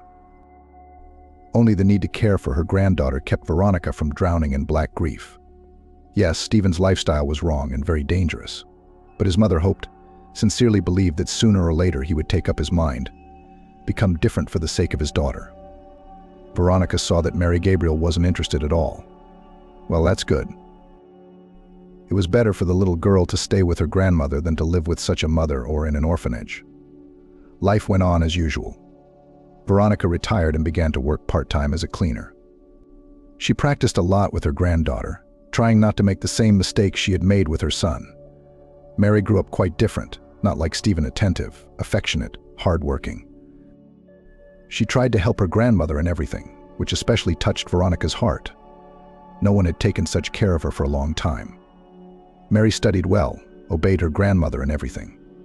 And then she found a part-time job selling milk at the Saveliev's on the road.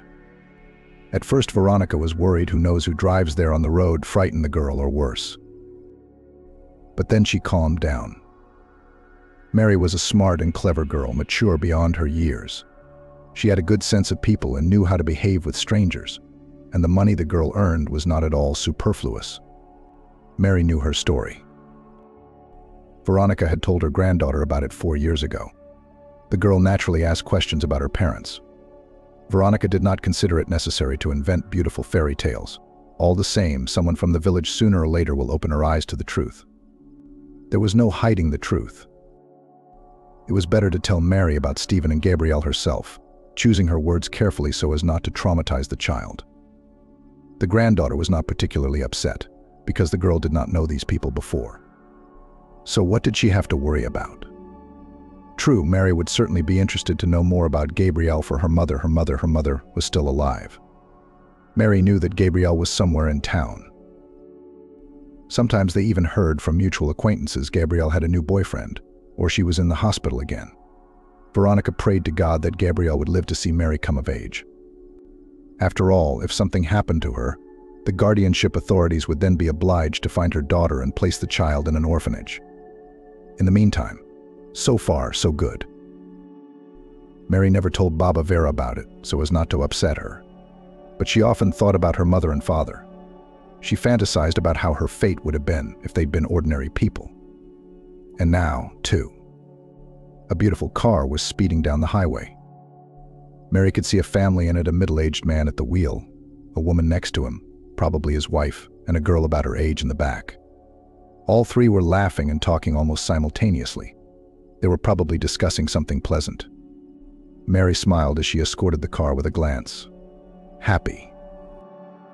I wish she could be like that. It's all right. Grandma's life is not bad either. When Mary grows up, she will buy a nice house in the city, where she and her grandmother will live together. But she'll have to study first, get a good job. A house. This word has recently become somehow alarming, because recently something happened that was so afraid of Grandma Vera. The owner of the house where Grandma and Mary lived had died, and her children wished to sell the old house. A buyer for such a wreck will not be found quickly, but they have already advertised. So sooner or later, she and Grandma are going to have to move out. But where to? Grandma Vera is very worried about it. She tries not to show it in front of her granddaughter, but Mary notices not a little girl. Recently, the girl heard a conversation between her grandmother and a neighbor. I feel that we will soon go to the world with Mary. Money is not enough to rent a normal room is not enough. I don't know what to do. Beg her Gabrielle and she demands to share her pension. Veronica was very worried about the housing situation. She realized that their modest income would not be enough to rent a normal room. Veronica could not demand money from Gabrielle, fearing that she would take Mary for herself, and the girl would end up in terrible conditions or worse in an orphanage.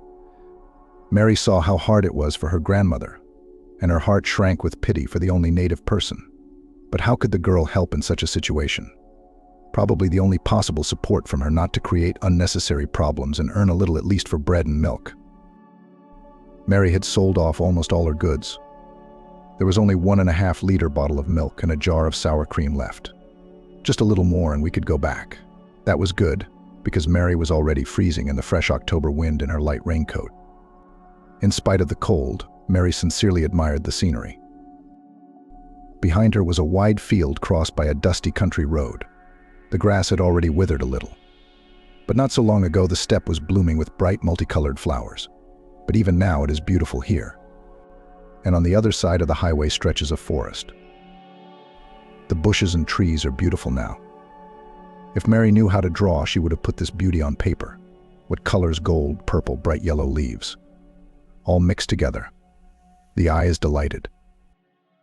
Suddenly the girl's attention was attracted by something strange, some movement on the other side of the highway. It was as if the bushes on the left side were moving. Mary looked closely. Was it just a vision? No. On the other side of the road there was a rustle, and the bushes moved again. The girl froze. It wasn't that she was frightened, but it sounded like someone big in the bushes.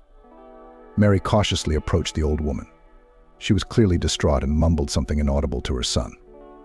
She seemed to be delirious, perhaps because of hypothermia or some disease. The girl squatted down next to the old woman and softly called out to her grandmother, "Can you hear me? What happened to you?" But the old woman did not react in any way, continuing to mumble and stare somewhere in the void with glazed eyes. Mary realized she couldn't do it alone. She had to call for help. She jumped to her feet and ran back to the road. Her heart was pounding frantically from fear and from running fast. When she reached the roadside, Mary stopped, trying to catch her breath and frantically thinking about what to do next. It would take a long time to get to the village, and it would take a long time to find one of the adults. And the old woman needs help right now. Suddenly, she heard the sound of an engine in the distance. A car was coming down the road. Mary waved her arms, trying to get the driver's attention. The car started to slow down. "Please help me. There's a grandmother lying in the bushes. She's sick." Mary, who was out of breath, shouted as she ran toward the stopped car. A middle-aged man got out of the car. After listening to the girl's confused story, he nodded and pulled out his cell phone.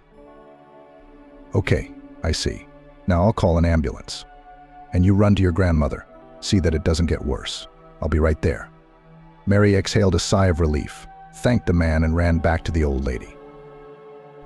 Now at least she wasn't alone in this frightening situation. Help was on the way. Mary shuddered at the old woman's words. It seemed that this grandmother wanted to harm her own son. His name is Leonid. Or maybe it's all a delusion. The old lady's in a terrible state. But what if it's not a delusion? What if this same Leonid right now is watching them from deep in the woods and understands perfectly well that now the girl knows too much? Mary had goosebumps running down her spine. She looked around. It seemed quiet. We must act. The old woman needs help. The girl didn't see any injuries on her body, but there's no telling what her own son had done to her. Maybe he poisoned her? Mary herself cannot help her grandmother. She cannot even lift her. So we must run to the village and call the grown-ups. They'll sort it out for sure. Leaving the tray of unsold goods on the road, Mary ran as fast as she could into the village. She had never run so fast before. The wind whistled in her ears, her hair fluttered behind her back. Soon the girl felt hot. Wasn't it only a short time ago that she was shivering on the road? Already near the village, she met her neighbors, Uncle Peter and Uncle Stanley. The girl, panting, told them everything. "Show me where." Uncle Peter commanded. Mary nodded and ran in another direction. The men followed her. Aunt Angie, Uncle Stanley's wife, heard their dialogue. She immediately rushed into the village. Mary knew that now everyone would know about her terrible discovery. And that's a good thing. The grown-ups would figure out what to do. The responsibility that had weighed heavily on the girl's fragile shoulders seemed to evaporate. The adults were now in charge. On the way, Mary suddenly wondered if she had dreamed it all. The old woman in the bushes, her blue handkerchief, her eyes staring into the distance. But no, the grandmother was still lying in the bushes, only she was no longer talking. Mary was even afraid at first that she was too late for help. She became very frightened. "She's alive," Uncle Peter exclaimed, gently lifting the old woman off the ground. "How did she get here?" Puzzled Uncle Stanley, "It doesn't look as if she'd gone mushrooming." "There's no basket, and it's not a mushrooming place," said one of the crowd. The other villagers came up. Aunt Angie did her job and got everyone on their feet. Among the crowd, Mary saw Grandma Vera. Seeing a loved one, the girl was relieved. "We need an ambulance," exclaimed one of the women. "By the time they reach us, so much time will pass," said Grandma Vera. "The man will freeze. Peter, take her to our house, or Grandma will catch cold in the wind. We'll wait for the doctors there." "I've already called an ambulance," said Uncle Stanley. "But the police too, just in case." The old woman was brought to the house where Grandma Vera and Mary lived. They laid her on the bed and covered her with a blanket. Mary watched carefully the old woman, who now seemed to be asleep. She waited to see if she would say something again. But the old woman was silent. The women crowded into the room and speculated about the old woman's fate. Maybe she had gone for mushrooms? Lost her way? She wandered and wandered through the woods, but she got on the road, said one. No, objected another. That can't be true. Such a thing would definitely be on the news, that a man was missing. And here is silence. I think she's not herself. You know, she's out of her mind from old age, so she left. She's a lonely grandmother, so they haven't missed her yet. Mary remembered the words the old woman had said in the heat of forgetfulness. The old woman lamented that her son Leo wanted to get rid of her, but in front of the neighbors the girl did not voice this monologue. First of all, it is not very likely, suddenly seemed to her. The old woman spoke very quietly, barely audible. Secondly, for some reason Mary did not want this fact to go around the village. The local gossips liked to exaggerate and embellish things. No, Mary would tell her grandmother when they were alone. In the meantime. For now, it's best to keep quiet. The police were the first to arrive. They took Mary's statement, asked how the girl came across the old woman. What did she do afterwards? It's good that the uniformed men didn't specify directly whether this grandmother said something or not. Mary couldn't lie to the face of the law. And the locals were eager to catch every word she said so they could pass it on. Then the doctors showed up. Mary breathed a sigh of relief when she saw a white car pull up to their gate. Now she would be helped. They loaded the old woman on a stretcher and carried her to the car. Baba Vera, on realizing this, jumped out after them. From the window, Mary could see her talking to the men in white coats.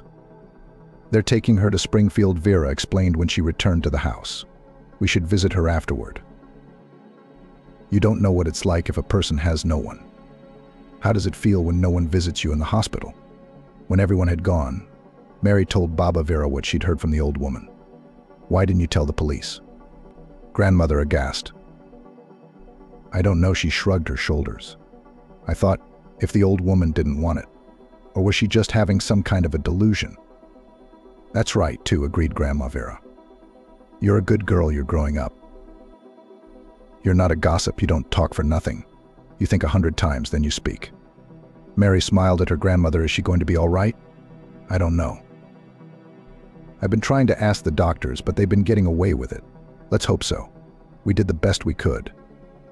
"It's a good thing I saw the bushes moving," Mary said, and shrugged her shoulders shakily. She imagined what would have happened to the old woman if the girl had not been on the road at the right time. A week passed. During this time, they found out the identity of the old woman. It turned out that this is a resident of the village, which is located at a distance of about 50 kilometers from the place where Mary found her grandmother. The locals unanimously assured that she lives alone, although she has an adult son. He seemed to live in the city and rarely appeared at his mother's house. The old woman had given up lately. She almost never got out of bed. She could hardly move around the house.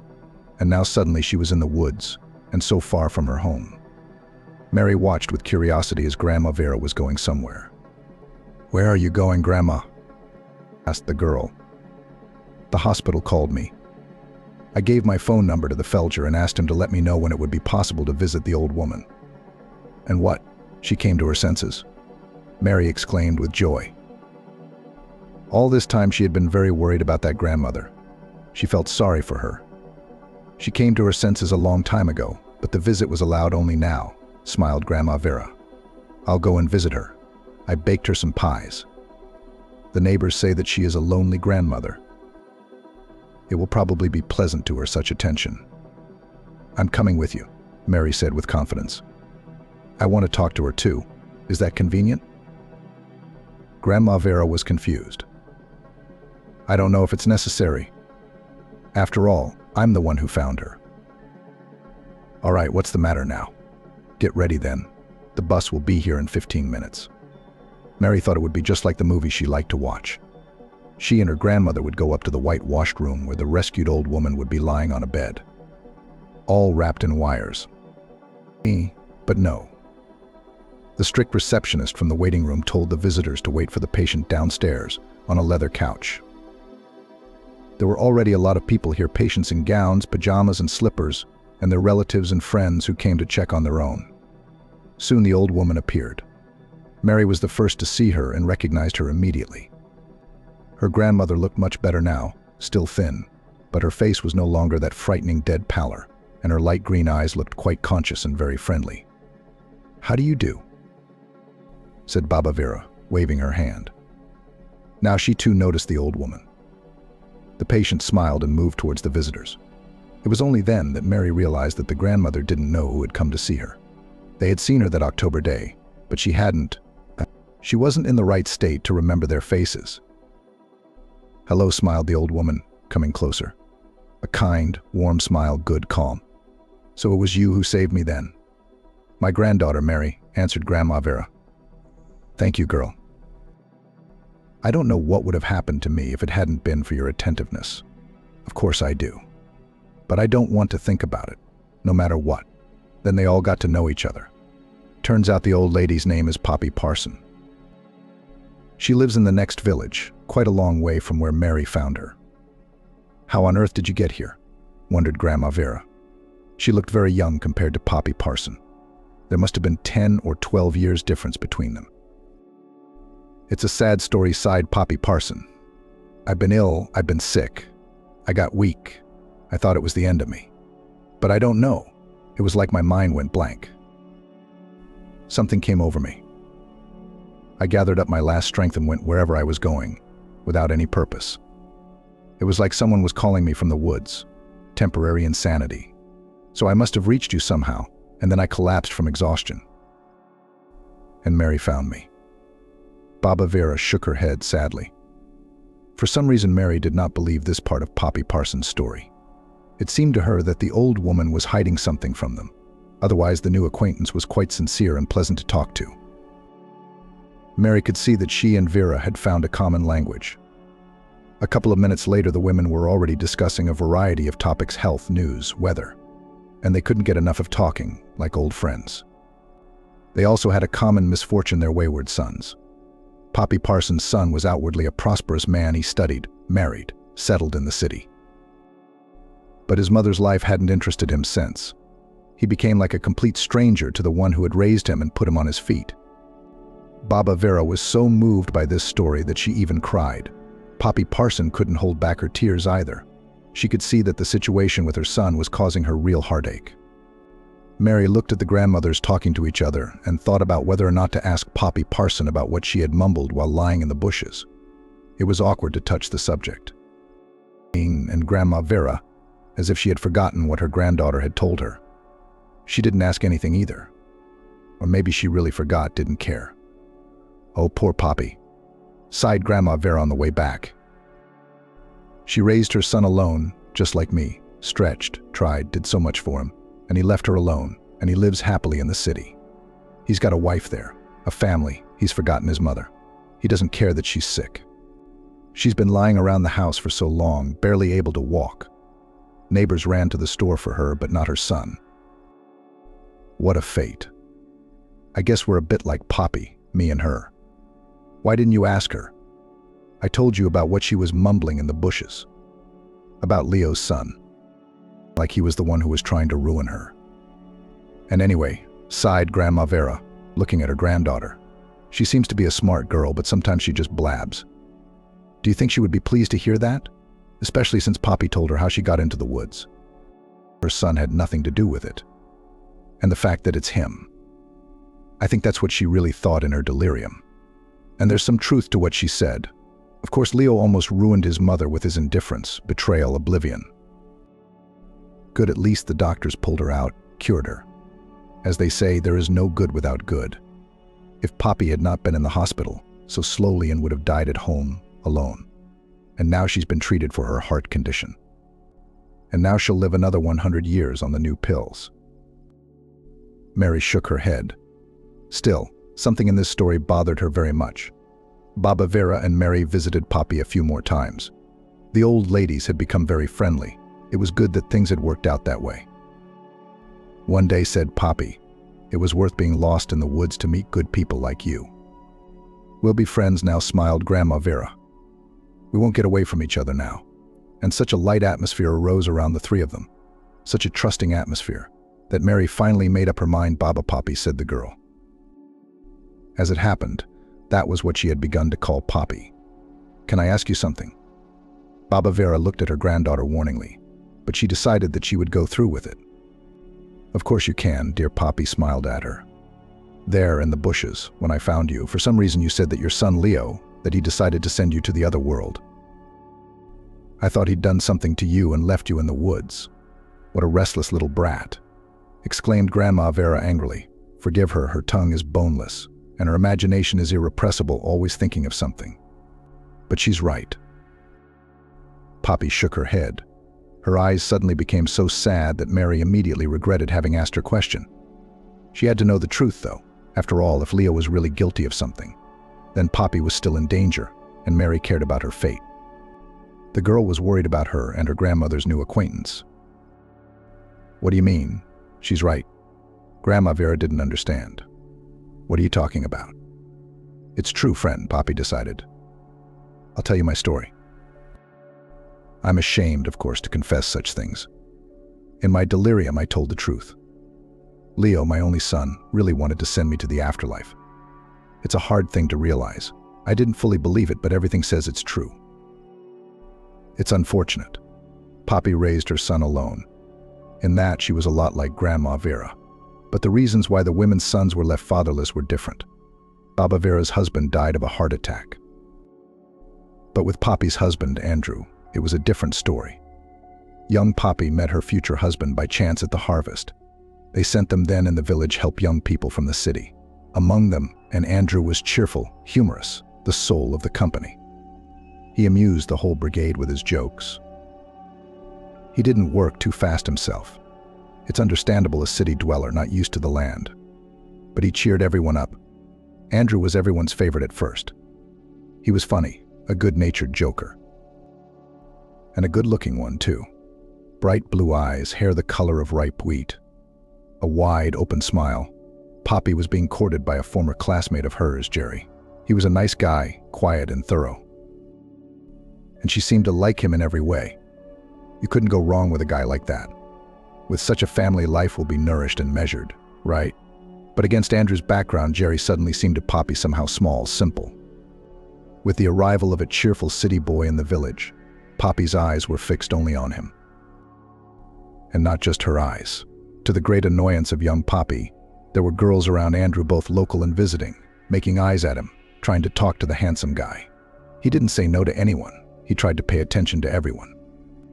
This caused unpleasant feelings in Poppy's soul, something like jealousy. The girl self-corrected for incomprehensible feelings. Well, what does she expect at all? He is not for her a bird, not her flight. He is so handsome, so modern, so fashionable, as if a guy from the movies. And she's a country shepherdess who gets lost in his presence. No eyebrows as black as felt boots, no statuesque figure, no mop of hair down to her waist, nothing to look at. Why would Andrew want her when he could have anyone? But Andrew chose her.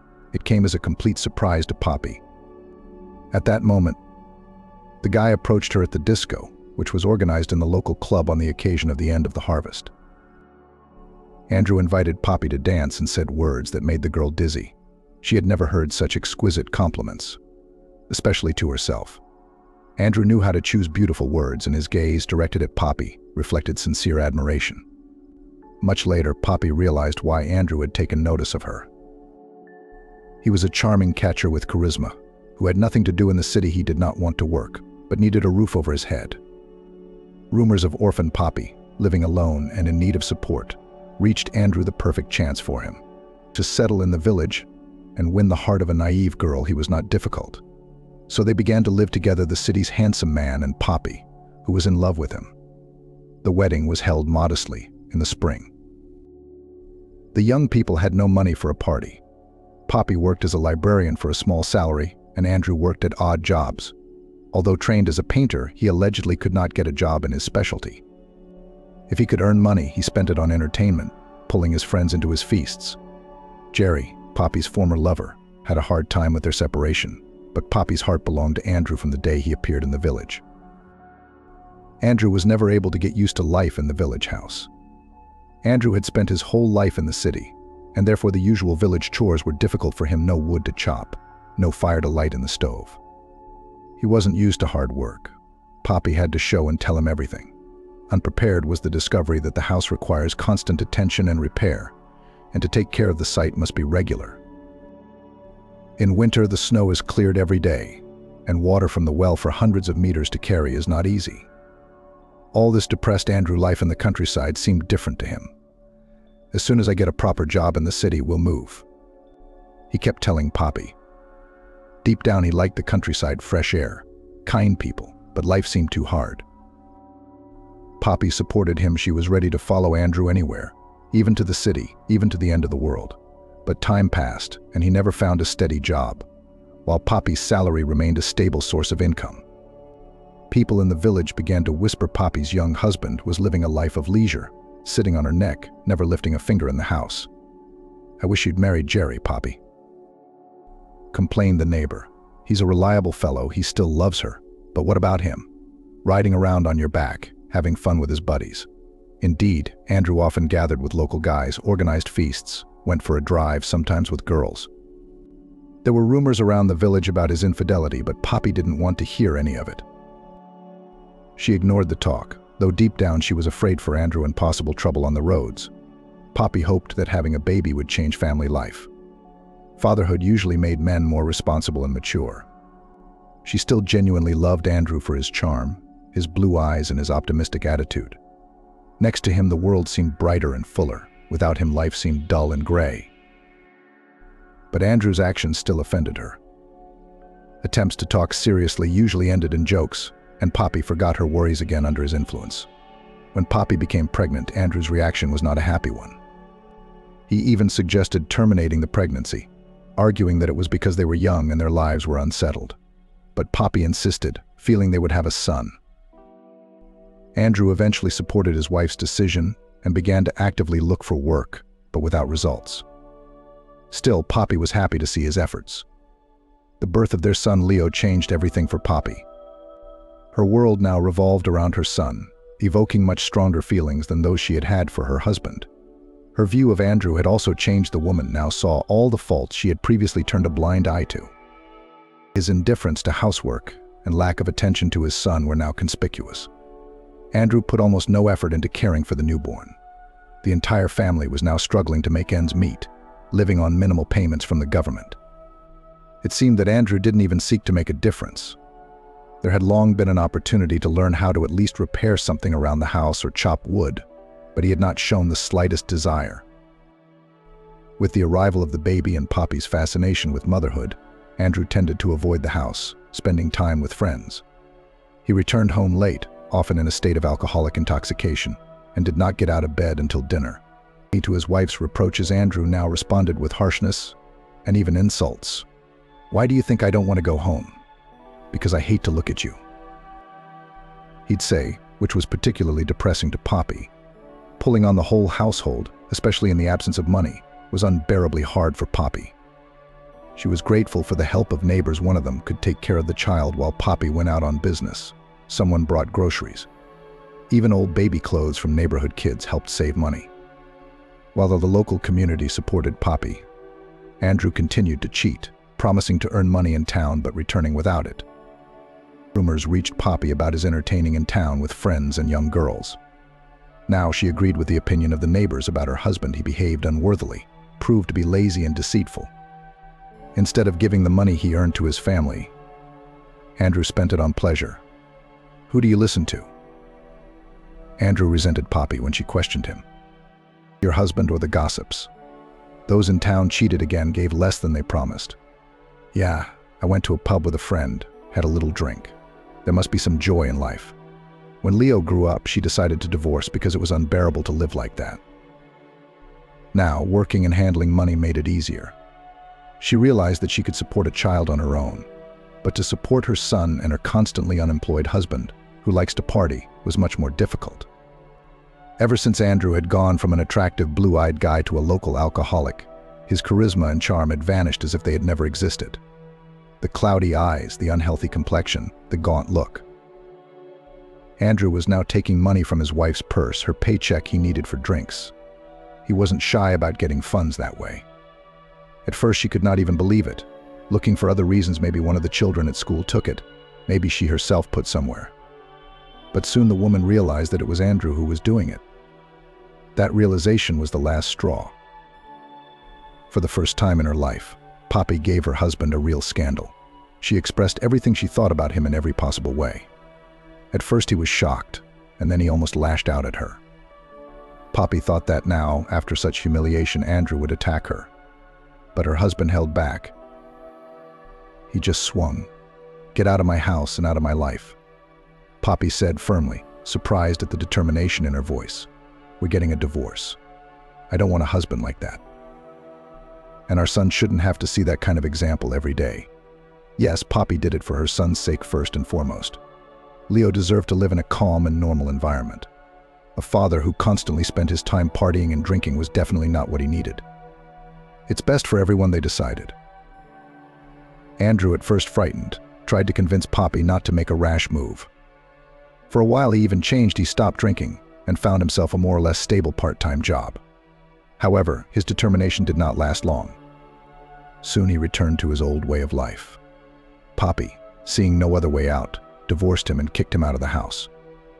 Where he would go and where he would live now, she no longer cared. The main thing was to keep Andrew away from her and their child. Poppy was calmer and easier without him. It was a paradox. Andrew left and a new phase began in Poppy's life with her son. Life didn't get easier, but at least it became calmer and more orderly. Left alone with her son, it was as if Poppy had found freedom. Leo was still very young and did not have time to get attached to his father, who often disappeared from home or spent time on his adventures. Poppy worked hard. After working in the library, she washed the floors at school to bring home an extra penny. Leo did not need anything. There were clothes and delicious food and toys, although for this had to work very hard. The boy grew up on his own, like many village children, and at first Poppy thought that in time she would find it easier. But the burden of housework remained on her shoulders. Leo did not help around the house, finding a lot of excuses, from a lot of lessons to a pain in the head. At the same time, he always had time to go out with friends and ride his bike. Poppy was lenient about it, thinking it was important for a child to have a happy childhood, and didn't want to hurt her son by not being able to create a complete family for him. Is it really worth depriving Leo of these happy moments of childhood? Let him enjoy it, and when he grows up, he'll realize everything himself, Poppy thought. But as Leo grew up, the situation in the family did not get easier. The boy did not want to help around the house, and his interest in his studies was very superficial. He passed from class to class almost out of respect for his mother, who worked at the same school as a librarian. Poppy asked the teachers and talked to the headmaster. It would have been too shameful for Leo to stay on for a second year. The village treated the hard-working woman with warmth and understanding. But as the neighbor and predicted, everything was going to the end of their story will be sad. Already at school, Leo began to be fond of drinking, began to communicate with not very good company of older guys. Poppy tried to keep those guys away from Leo, even threatened them with the police, but they only laughed at her concern. The situation escalated when Leo was taken to the police for attempted shoplifting. He was released thanks to the local community's understanding of Poppy's situation, who was bearing the brunt of raising her son alone. The older Leo got, the clearer Poppy realized that he was following in his father's footsteps. She even saw it as a kind of punishment for having once kicked Andrew out, who soon finally rolled over and died. Poppy couldn't help but feel guilty about her ex-husband's fate and the fact that she seemed unable to stop the sad cycle of fate in her family. The woman's heart was breaking with pain and despair. Anna tried to talk to Leo, to convey to him the simple truths of life, hoping that she could still change his path. Her mother's words didn't seem to reach Leo, as his blank and indifferent stare testified. Perhaps Poppy should have started acting sooner, but the hustle and bustle of providing a family with a life distracted her, and she hadn't realized it at the time. She believed that the example of parents was the most important thing in education. But she hadn't considered the influence of heredity, which now had such a profound effect on Leo. He began to follow his father's path, taking money from Poppy's bag, coming home drunk, putting everything on his mother's shoulders, living for his own pleasures. After school, he didn't go on to further education, probably because of his poor grades. Poppy tried to get him a job on the farm, but he ran away after a few days. "What are you trying to do, make a slave out of me? I'll be busting my back out there," he complained to his mother, and accused her of depriving him of his parental support by kicking his father out. Leo's words hit Poppy where it hurt the most, that maybe she could have done something differently and prevented this outcome. In an instant, she felt very dizzy and realized that it was pointless to argue with her son. When Leo left for the city, Poppy was disturbed but didn't bother him, hoping that perhaps there was something different waiting for him there that wasn't in the village. The years passed and Leo was rarely in the village, sometimes calling his mother and telling her that he was doing well, that he had got a job in a factory, had qualified and was renting an apartment. Poppy, listening to his stories, despite all his past troubles, felt a restrained joy for her son. There was still a note of hope in her heart that Leo's life would turn out better than his father's. If that was indeed the case, Poppy could finally relax. Leo seemed to have found himself. However, Poppy couldn't fully believe him. Their family history was full of deception. But the reasoning that Leo was living somewhere and earning something was hopeful. Unfortunately, Leo chose the wrong path. He ended up in jail, but thanks to the fact that he was caught the first time, he was not in jail for long. In prison, his mother visited him, sympathizing with him. After being released early, Leo returned home serious and slimmed down. But the temporary return to the village did not detain him, and he went to the city again. Before leaving, he assured his mother that he could start a new life. "I've learned from my mistakes, become wiser," he said. And it seemed he had indeed changed. In the city, Leo married Margot, a nurse with a difficult fate. Leo introduced Margot to his mother as a respectful, pleasant, and kind woman who had been through some difficult trials in her life, including the loss of her son, Poppy. Seeing how Margot genuinely loved Leo, finally accepted her. She began to hope that after all the hardships and mistakes, her son would have a good life after all. Over the years, life settled down. Leo and Margot settled in the city and rarely visited Poppy, which was understandable because they were so busy. The most important thing for Poppy was to know that her son and his family were doing well. Margot and Leo had a daughter, Emily. The baby girl was incredibly sweet. Poppy was immensely happy for them. Margot had found the joy of motherhood again, and Leo, having become a father, had no doubt changed for the better, especially having such a beautiful daughter. Poppy, however, saw her granddaughter rarely. Each visit was a holiday for her. Her love for her granddaughter filled her heart. As she grew older, Poppy asked her son more and more often to bring Emily on vacation, assuring her that she would have fun in the countryside. "It's so nice here in the summer. It's a great place to be," she said. But the son waved off the suggestions, and Margot admitted that she was afraid to let her daughter go after losing her son. Poppy understood that. The terrible events had left a deep mark on Margot's soul, and her fear of losing loved ones was understandable. As time went on, Poppy felt the loneliness, especially when her health began to fail. She could no longer even walk to the well without resting. The local boys helped her, for which she was grateful. Poppy's spirits were kept high by the thought that her family was doing well. It seemed a miracle to her that Leo had finally found happiness in family life and stability. She was happy for him, although she was sad that he was making less frequent appearances in the village. It had been like this for several years. Occasionally, Leo would call to tell her about his health and share news. His granddaughter Emily had graduated from high school and entered law school. Margot, smart and beautiful, works but suffers from blood pressure, so she has no time to travel. Her son works in a factory. Oh, well, that's all right. The main thing is that he's getting his head on straight. The fact that he's inattentive and insensitive is just the way he is, and he's loved just as much for it. Poppy's heart condition worsened. She sighed as she watched a neighbor who had come to visit. Her health had given up completely. The local doctors could only throw up their hands and send her to the city for tests. There was no equipment here. She asked for help from her son, and although he did not refuse, but all postponed then work, then the enrollment of her daughter, or himself did not feel well. Poppy's health was deteriorating, and she could hardly move around the house. Neighbors helped by bringing food from the store. She was grateful. "I thought my days were numbered." Nobody's immortal. She was getting on in years.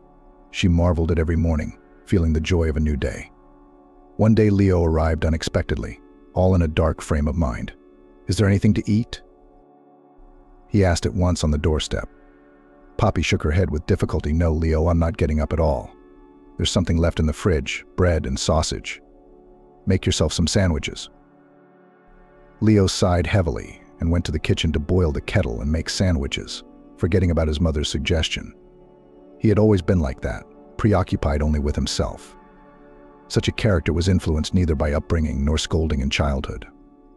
"I left Margot," the son finally said. Poppy's heart clenched with pain. She was sure Leo had settled into the best possible life. What to do now? Why? She cheated on me, the traitor. And she made me work like a galley before that. She didn't see me as a human being. She said I had to succeed in my career, take care of my daughter, work at home. Without all that, she didn't need me. But son, that's just life. The man is the head of the family, his support and protection. Tried to comfort Poppy. Here we go. Do you think it's nice to know you're being used? We've built a life together, and now what? I'm allowed to ignore me and find someone wealthier. My daughter's turned against me too. Emily doesn't even want to see me anymore. Why is that? Because I reacted when I found out about her lover. You hit her. Poppy couldn't believe it. Well, not exactly. Just pushed and slapped her. I had a temper. Leo explained. Poppy could understand him. Margaret seemed to be behaving like Leo's father, drinking, partying, not working enough, not participating in household chores, expecting her husband to take care of her, thinking it was the norm. Margaret couldn't stand it and kicked the slacker out of her apartment. And apparently she got a decent man. You had a family? Did you ruin your own happiness? Poppy sighed. She cheated on me. She ruined the family, not me, replied the son. Poppy only sighed heavily. What are you going to do now? She asked. I guess I'm going to live here for a while. Shrugged his shoulders.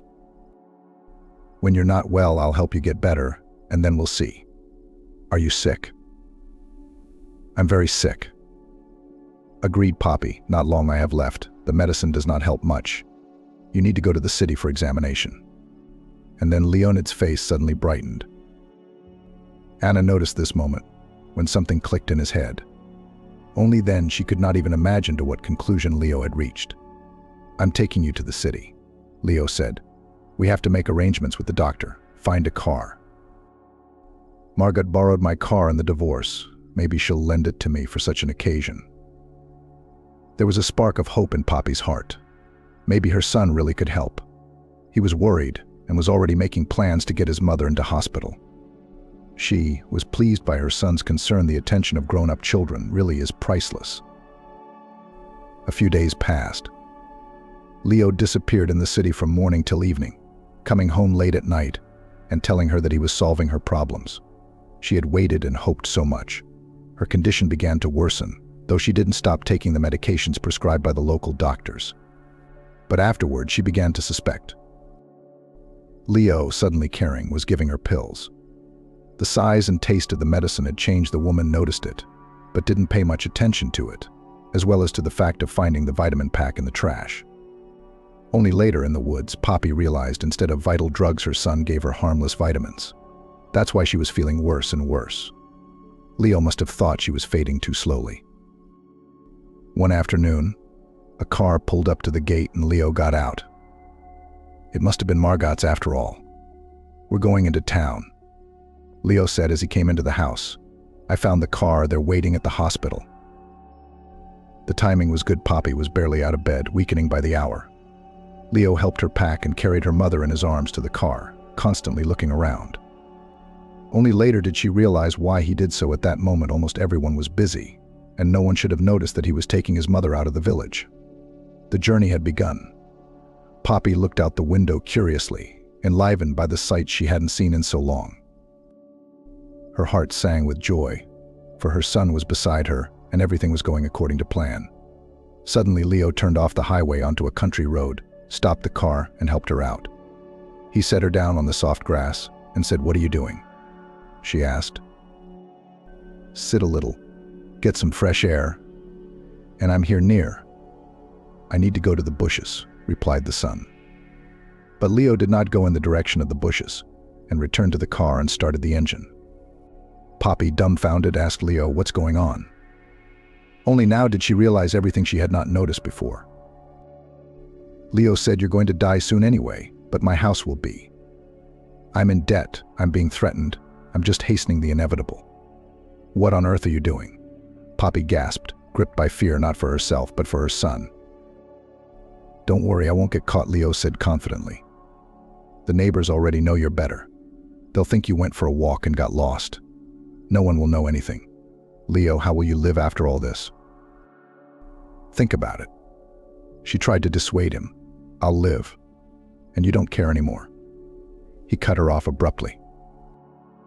Poppy stared after the car, not believing that her son had really left. She called out to him, begged him to stay, but in vain. Alone in the middle of the clearing, she cried with helplessness and loss. But soon she shook herself, found her footing and set off, following the sound of the motor. But she made a mistake and collapsed from exhaustion. It seemed her son's plan was on the verge of fulfillment. But then she was found. As she finished her story, Poppy looked at her amazed listeners with tears in her eyes. You know everything now. Wow. Exhaled the girl. Baba Vera hugged Poppy tightly and asked, and where's your Leo now? They were looking for him, determined my identity. Tried to find my son. He is my only relative. But they couldn't. He disappeared. Even put out a bolo. I don't know what happened to him. Maybe those to whom he owed something did something to him. Or he disappeared of his own free will, afraid that I would file a complaint against him. Now my heart towards my son is indifferent. It was New Year's Eve morning. Poppy's house smelled like a holiday pine tar, fresh baked goods, tangerines. Grandma Vera was cooking skillfully in the kitchen. Mary was getting ready for school, admiring herself in the mirror. Today was the last school day before the long-awaited vacation. Baba Vera and Mary were now living with Poppy. It was working out naturally after all that had happened. Granny and her granddaughter had nowhere to go and Poppy was having a hard time on her own. At the hospital, Poppy was examined and given appointments that made her noticeably better. She suspected that her recovery was not only due to the treatment, but also to the presence of people close to her. After all, to be needed by someone is happiness. Poppy regarded Vera as a friend and younger sister, and Mary as a granddaughter. They lived peacefully and amicably, each with their own difficult histories, but together they felt stronger.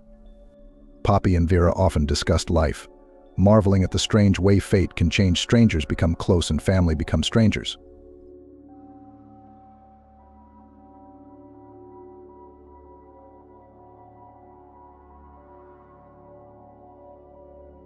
Andrew looked around the apartment. The previous tenants had done a good job. There were cigarette butts lying everywhere. The room smelled of tobacco smoke. It was impossible to breathe. It didn't bother Andrew much, though. Any apartment could be resuscitated. If only there was the will. Andrew was also of the opinion that everything could be sold, even air. You just had to know how to do it. Have you already invited the cleaners? He asked his colleague, who was standing next to him and looking at all this horror. Yes, they are on their way. And these Pinchuk you have already taken. A long time ago. Now it's just a matter of time. Andrew's been handling this kind of dirty money for over 8 years. He had a college degree. And now he's a realtor. In our country, people with such a profession get pennies in the beginning, and after that too. Andrew did not want to earn half his life pennies, so he joined the so-called gang of realtors. They worked like regular realtors, but they had one thing in common. It was often illegal. However, quite easily Andrew found alcoholics or people who were no longer able to somehow take care of their non-privatized apartment, drank them, and took them out in the open field, and then bribed notaries and registered their colleagues and dubious friends in these apartments. The scheme worked perfectly. Yes, the activity was dangerous and illegal, but it brought good money. After registration, these people privatized and sold these apartments, and then fairly divided the earnings. Everything worked like a Swiss watch. Still, I'm glad I found you, the leader said. When did we decide to celebrate another successful deal? That kind of determination and charisma is to be envied. Yes, there are better guys than you, but you have a lot of potential, and you'll go far in the future. I know that. Andrew learned every day from his seniors. Which tenants are best to avoid? Which ones won't cause problems? Who to sell these apartments to later? How to bribe notaries? All these questions had quite sane answers. Soon Andrew himself began to give lessons to less experienced comrades. One day Jan asked, sitting next to Andrew, "What if the police? What will the police do to you?" Andrew answered the question with a question. "I'm a real swindler. It's a criminal case. Fraud." "So Ian, you seem like a smart guy, but if you're smart, the police won't get to you." That's not an explanation. You don't need an explanation. Don't be a rat, and everything will be fine. Soon Andrew was out of the business. No, his scams weren't over. He just moved on to a new niche.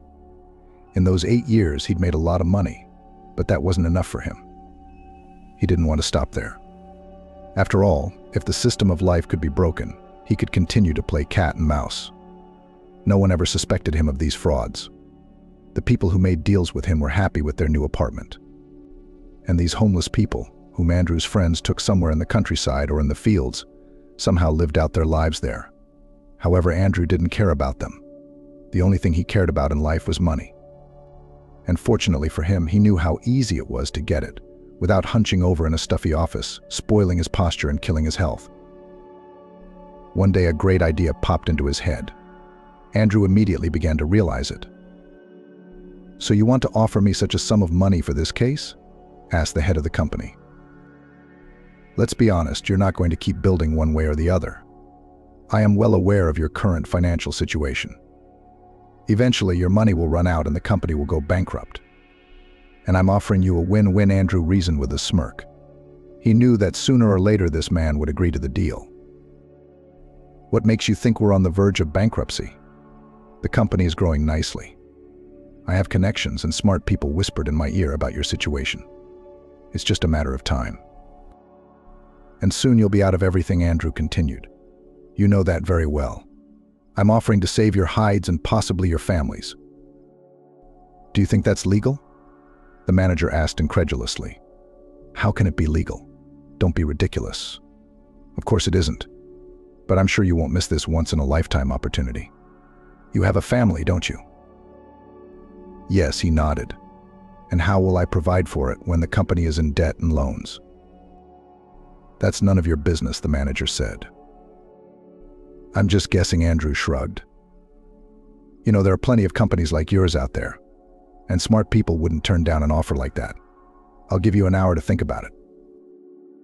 Andrew left the office, knowing that he would be called back in an hour. So he waited.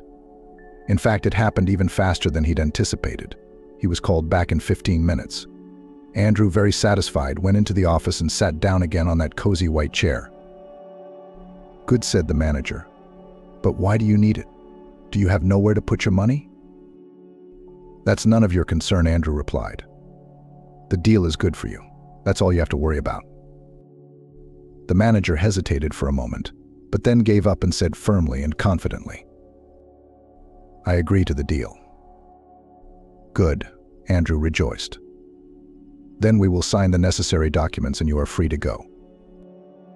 Andrew had been hatching this plan in his head for a long time, and now he began to act. He bought the so-called apartments at a terribly cheap price. And the construction company didn't mind. They were really on the verge of bankruptcy, which Andrew saved them from, you could say. These non-existent apartments he planned to now put on sale, and competently organizing an advertising campaign to earn a fairly large amount of money. Having signed all the documents with the developer, Andrew paid the agreed amount of money and was left with these apartments, which did not even have walls yet. It was time to take action. A man of about 50 years old walked into the office. A couple of gray hairs could already be seen on his head. Andrew invited the guest to sit down and asked the secretary to pour him some coffee. "Good afternoon. Are you here about the apartment?" Andrew asked. "Yes, of course. Why else?" replied the man. "I was just looking for a suitable apartment to move into and came across your website." "Great. I hope you are aware that these apartments will only be ready in a year or two. New construction, you know what I mean?" "Yes, of course. The scheme makes perfect sense to me." "It's not for nothing that they call it distant," nodded the client. "You know, many acquaintances say that you should be very careful when choosing a developer, after all, such money. But I've read various reviews of your company, and I'm happy with everything." Andrew wanted to jump with happiness. Of course, all these reviews were written by bots or people who didn't care what to write reviews on. All that mattered was money. Andrew had it all figured out down to the smallest detail. "Yes, I agree with you, the developer must be reliable," he nodded. "But don't worry, everything will be documented and notarized. Let me show you our plans." Andrew unfolded a brochure with apartments and the future look of the house in front of the man. The client immediately fell for the colorful design and paid the full amount. After an hour of conversation, then half an hour with the notary and all the fake documents were drawn up, and the first money was received. Andrew was beyond happy. His brilliant plan was working. He had never thought before that there could be such simpletons in the world as this man. Meanwhile, the line to the office for the bargain was already forming. In one day, Andrew was able to get more than 20 million. Of course, all this did not count against the company, whose employees were Andrew's friends. Everyone played their part. There was no reason to be suspicious, and there was no reason to be suspicious. "Mom, I'm home," Elsa announced loudly as she stood on the mat in the hallway. She took off her shoes and heard her mother's shuffling footsteps on the floor. "Honey, why are you home so early?" Adelaide wondered. "Yes, my class was canceled. They said there was no point in having a history lesson now that no one was taking the exam. It's better to study at home for the important subjects. Oh, I didn't even have time to make soup. I somehow slept until 10 today, but I can afford a day off." Elsa smiled. "Oh, Mom, you have no idea how some people dream of a day off in the middle of the week. They envy you. But your mother works on Sunday, while normal people lie in bed." "That's right," Elsa grinned. "I'll go while I do my homework. Call me when something's ready." An hour later, Adelaide called her daughter for lunch. "The soup is amazing, Mom," Elsa marveled. "I still don't understand why Dad left you." "You see, these men don't know anything about true happiness," joked Adelaide. Elsa finished her soup, drinking bread, and continued. "Listen, Mom, you know that in a month my birthday is coming up, 18 years old after all. Do you mind if I invite my friends over?" "Oh yes, of course I don't mind," my mother smiled. "I could even go." "No, don't go. My friends love you very much. Stay and have fun with us. Is my cooking good? I'll be the only one cooking that day." "Are you sure? Why don't you go to the country house or Kira's?" "Mom, I'm sure I convinced my daughter. I love you madly and I want you to spend this important day with me." "You should know what I'll give you," intrigued the mother. "All the girls will die of envy." "New cosmetics, dresses, perfume?" Elsa began to guess. "No better. I'm sure you'll appreciate my gift." Adelaide had been sitting outside the office with the wooden door for half an hour. She had not been summoned. Finally, they let her in. "Good afternoon, my name is Andrew." He smiled. "I'm Adela, and I'm sure you're the only one who can help me make the best gift for my daughter. I'm all ears." Adela made herself comfortable in the chair and began. "I would like to buy a one-bedroom apartment somewhere on the 15th floor. The main thing is to have a view of the sunset from the windows. Do you have one?" "Sure," Andrew replied confidently. "So you're ready to sign? Don't you want to hear the price?" Adela was embarrassed and shook her head. "You see, I wanted to show you something more valuable than money." Andrew was intrigued. He approached Adela, who was pulling something out of her purse. She pulled out a small wooden box and showed it to Andrew. "What's in it?" the man asked. Adela smiled and opened the box. Andrew's eyes sparkled. He was looking at a blue stone, shimmering with all the colors of the rainbow, decorated with gold and small diamonds. "It's a blue garnet, very rare in nature," Adela explained. "This pendant is a family heirloom. I was going to pawn it, but I thought I'd show it to you first." Andrew's eyes sparkled. He tried to take the box, but Adela closed the lid, almost pinching his fingers. He pulled his hand away and looked at the woman with a smile. "I don't think you need to go to a pawn shop. We're willing to take this pendant as payment." Adela was very surprised, but not confused. "Are you sure? Is it legal?" "Of course it's legal. The notary is here for a reason." Kieran Andrew nodded towards the lawyer sitting with a folder. Adela glanced at Kieran. He looked very young. "Is that your lawyer?" she questioned. "Yes," Andrew smiled. "He looks like a schoolboy, but he works very well. Shall we do it? Adela bit her lip, as she always did when she was nervous.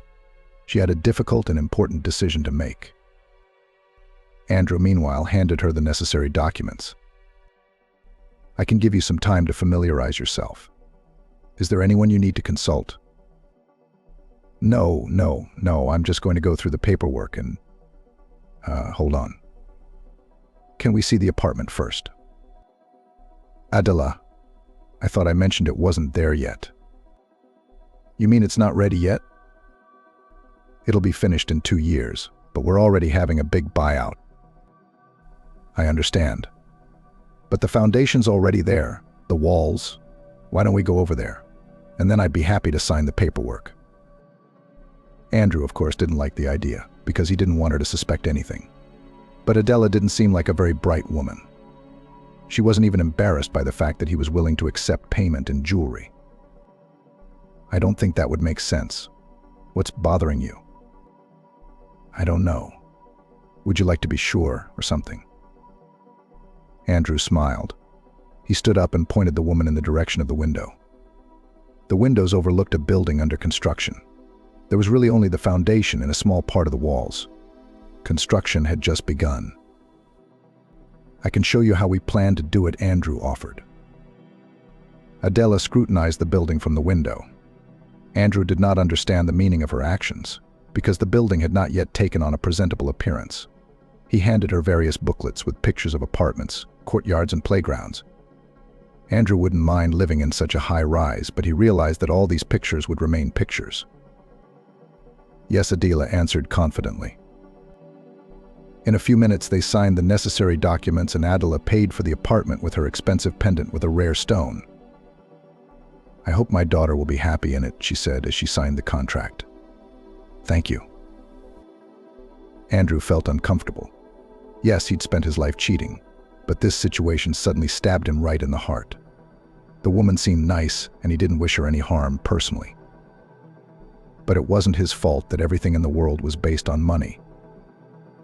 I can't take it anymore, admitted the lawyer with glasses, after Adela had left. You can't what? Andrew questioned him seriously. Deceive people. You're the ones keeping me here out of my own free will. The last sentence infuriated Andrew. He stood up and said, Not of your own free will? Who else is going to pay $200,000 a month to a lowlife like you? Nobody wants you. Nobody. And I gave you a chance to earn your own money. I'm sick of it. Are you going to be millionaires at this rate? This is a criminal case. A criminal case. Kieran stood up, collected the documents in his folder, and headed for the exit. And where will you go? Andrew asked him in a nervous but stern voice. He never allowed himself to show weakness in front of his colleagues and subordinates. They must not think that they had won or could somehow hurt the boss. Anywhere. And I'd rather work for pennies than for you, Kieran said his last words and left the office. Andrew stood in a daze for a long time, and then sat down in his chair. He realized that this was the end of it. It would be impossible to find another person with a notary license to forge documents in such a short time. The matter was further complicated by the fact that Kieran could turn Andrew in to the police at any moment. Laurel, please bring the statement of our income. I need to know the final amount, Andrew called the secretary. A few minutes later, a huge folder lay on Andrew's desk. The amount earned pleased him. He realized that he could close the business. No one noticed how he withdrew all the money from the company account and transferred it to his card. In a few more minutes, he was already walking down the office, meeting the surprised faces of his colleagues. Andrew, where are you going? A coworker asked him. I have to show a client a house. Andrew tried to get out of it. A house. But we agreed that we don't show anyone the house. Didn't you explain it to her? I did, but she wanted to be sure. I'll just show her the building and she won't suspect a thing, Matthew said. But Andrew's coworker seemed to suspect something. Matthew looked around incredulously at Andrew and his belongings. All right, he replied uncertainly. Go. An hour later, Andrew was already sitting in the airplane and preparing to leave the country. Matthew, yelled one of the employees, running up to his friend. What's wrong? Why are you yelling like that? Andrew ran off and stole all the money. We don't have a dime left in our account. The doorbell rang almost every minute. Elsa welcomed guests who brought her many gifts and flowers. Her best friend Nabu and friend Emily came, along with 5 other friends and classmates. Elsa escorted each one into the living room and sat them down on the couch. Her mother continued to prepare the cake, which she planned to finish making in an hour. "Are you sure we need such a big cake?" Elsa laughed. "We'll have to eat it for 3 more days. Mom, it's not a wedding. You're turning 18, you're an adult now. This event is even more important than a wedding, so don't you dare stop me." The woman didn't give up. Elsa smiled and left to her friends. While the dishes were cooking, they decided to play board games. "My mom gave me earrings for my coming of age," Emily complained. "I hope your mother will be more creative." "Even if my mom gives me a candy bar, I'll be happy. After all, the main thing is that I have her," confidently answered Elsa. "I agree," supported her Nabu. "Parents are only a part of our lives. We should appreciate every moment with them. After all, one day they will be gone, and all of us will regret that we did not tell them how much we love them, that we complained about the gifts. And then we'll miss that attention, their support." "Well, you know," Emily continued resentfully, "my brother got a car for his birthday, a car. Damn it. You can always buy your own car." "But you won't always be with your parents," Nabu said. "You'll regret hugging them later, but it'll be too late." "Okay, guys," Elsa interrupted them.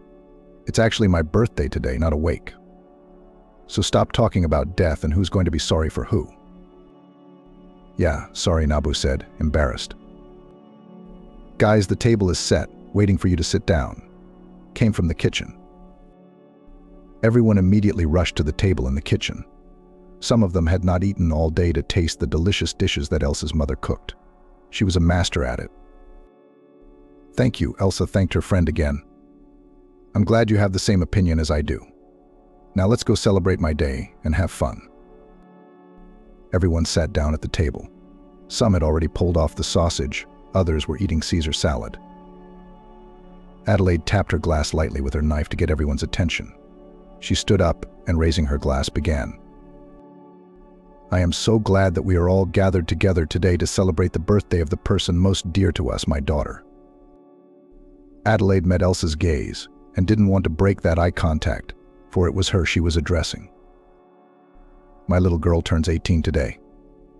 This number means a lot to every person, because he or she is entering adulthood, full of adventures and problems." Of course, everyone laughed at these harmless but correct jokes.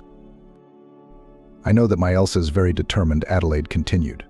"She achieves everything, and always. Nothing can ever get in her way. She can cope with all of life's problems. Let's drink to that." "But not everyone here is 18.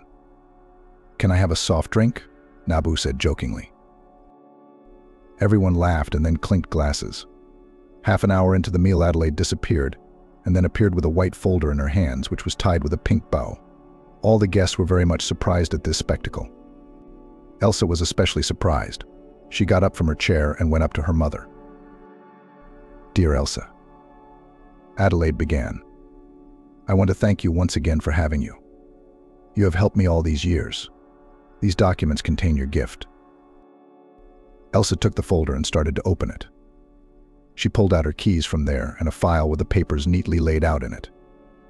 After reading a few lines, Elsa realized everything.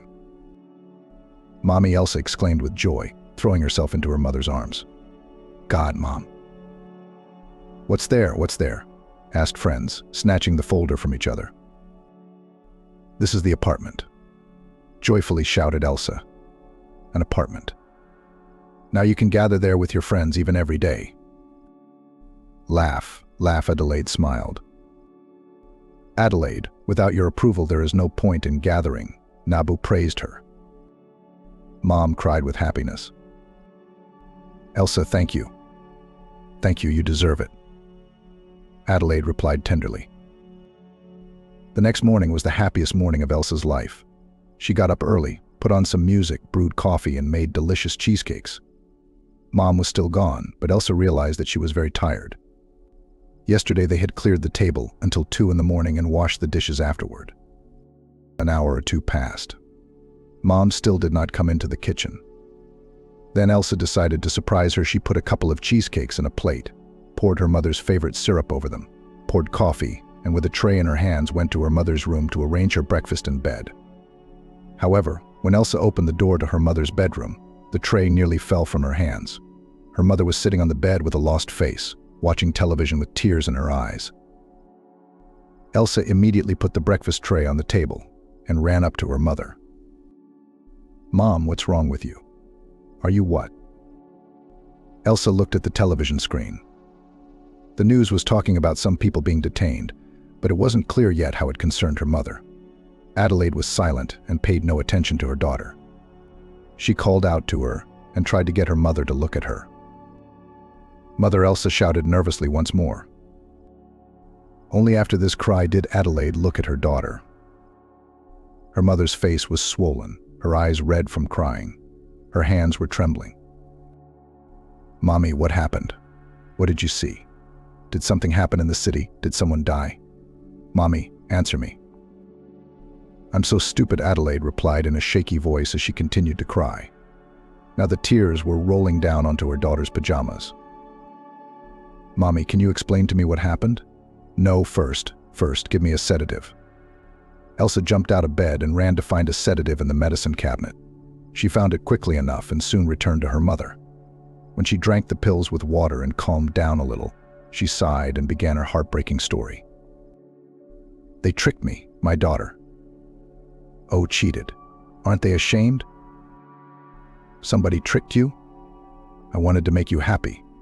And those devils knew everything, but they didn't stop me. Egotists, thieves, scum." "Mom, be more specific. I don't understand anything."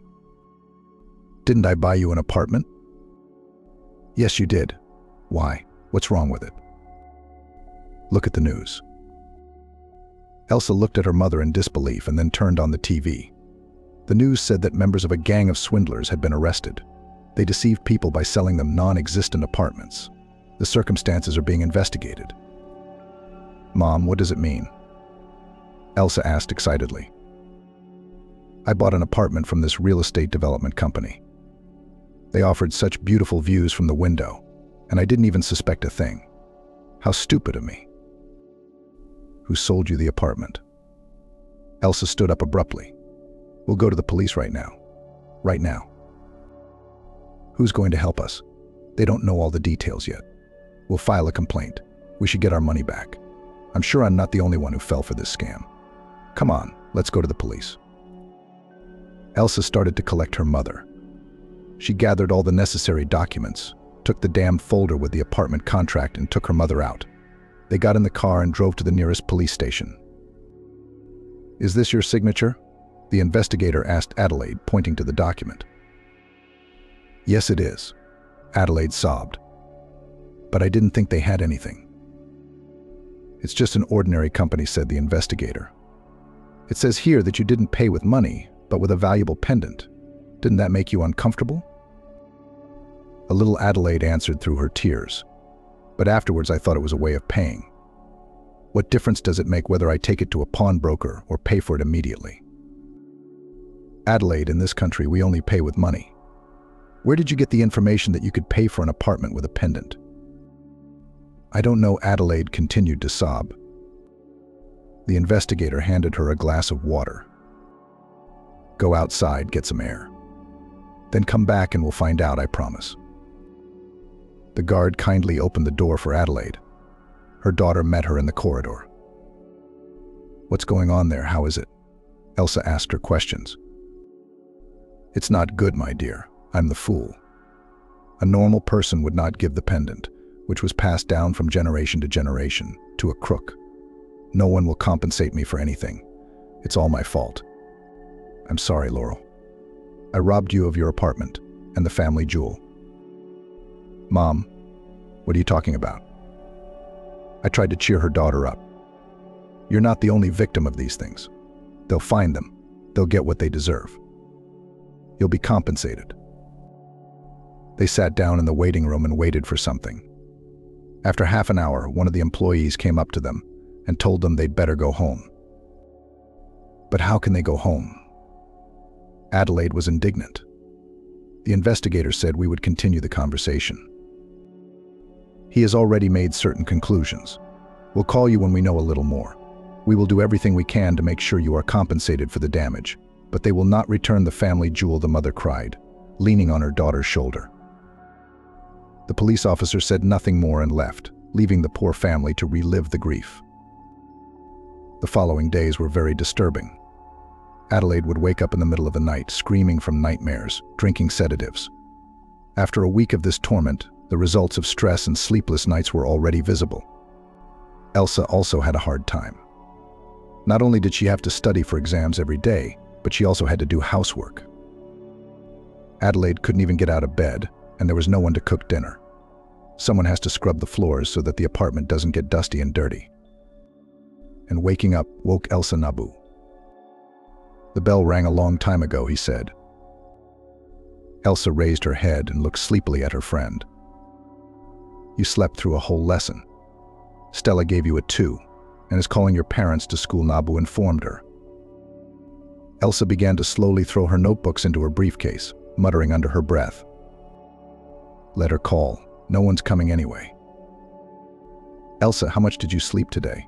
Nabu asked. 2 hours, Elsa whispered. So it's Friday. How much sleep have you gotten this week? 15 hours, tops, Elsa whispered. What do you care? Elsa threw her backpack on and headed towards another office. What do you mean? What do I care? Nabu resented. I'm your best friend, and in the future, maybe your fiancé. I don't care about your silly jokes, Nabu, Elsa replied with disgust. I have enough problems without you. Nabu realized that her friend was completely unwilling to make contact, so he simply blocked her way forward. Get away. Elsa shouted. I'm not moving away until you explain what's going on. Get back, you idiot. I'll call the teacher.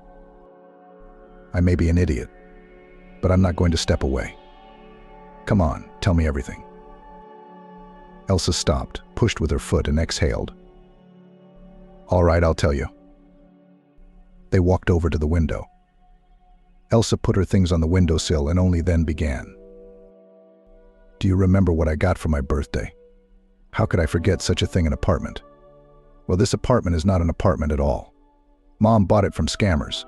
They just collected money from people for apartments that aren't built yet, and then they just ran away. Well, not exactly. Turns out there was a ringleader that my mom made the deal with. His name was Andrew. He had his own crew. But Andrew betrayed his own. He collected all the stolen money and left for parts unknown. And his colleagues decided to take revenge on him, to expose all their dark deed. But they should be held accountable. There should be compensation. The authorities promised they'd look into it, but I don't trust them. It's complicated by the fact that my mother paid with family jewelry. There was no money, so there's nothing to pay back. It's a nightmare. My mom is under so much stress. She doesn't drink, doesn't eat, doesn't sleep well, has stopped cooking or doing anything around the house. She was fired from her job because of her numerous absences. She is developing a real depression, and I don't know how to help her. Maybe she should talk to a specialist, a psychologist, for example. He might be able to solve the problem. After all, I persuaded her to come to at least one appointment. Just to talk, she flatly refuses. She doesn't want to, that's all. And that doesn't make me feel any better either. The housework she used to do, I do now. And when I finish my homework, I only have 2 hours to sleep. Nabu put his arm around Elsa and then said, Elsa, I'm your friend, and I'm willing to help you. This weekend I'll persuade my mom to go to a psychologist, and I'll help you with your homework. Please don't refuse my help. I understand how hard this is for you, and I want to help you. Okay, Nabu, Elsa replied. When Elsa got home, the first thing she did was go to her mother. She looked haggard and exhausted. Her bruises under her eyes were getting bigger every day. She hadn't bathed in days. Her hair was disheveled. She resembled a homeless person who had lost everything. And all these days she watched TV nonstop. Mom, Elsa whispered, entering Adelaide's bedroom. Can you talk to me?" Her mother didn't answer. She was like a zombie. Before, Elsa would just walk away after such disregard for her existence. But this time she couldn't take it anymore. "Mother," Elsa screamed, "Mother." Adelaide didn't turn her head. It was as if she had lost her hearing. Elsa sobbed amidst only the annoying voices of reporters and journalists from the television. Elsa was almost losing her mind, and at one point she made up her mind. She went to the nightstand, grabbed a desk lamp and threw it at the TV with all her might. The TV fell to the floor with a crash. Only then did Adelaide look at her daughter. She didn't say anything, just stared at her with her absent, lifeless gaze. It was as if she had become an emotionless vegetable who neither sees nor hears anything. Nothing bothers her, she just exists out of inertia. Elsa started shaking her mother to bring her to her senses. "Mom, come back to me. Wake up, wake up. I'm here, your daughter, Mom." "It's nighttime. Should I go to bed?" Adelaide asked calmly. Elsa wiped away her tears and looked at her mother in shock. Had this person completely lost her mind? Had she already forgotten that she had a daughter? "Mom, do you remember who I am?" she asked pitifully. "Laurel, what kind of stupid questions are these?" smiled Mom, wiping the tears that flowed down her daughter's cheeks.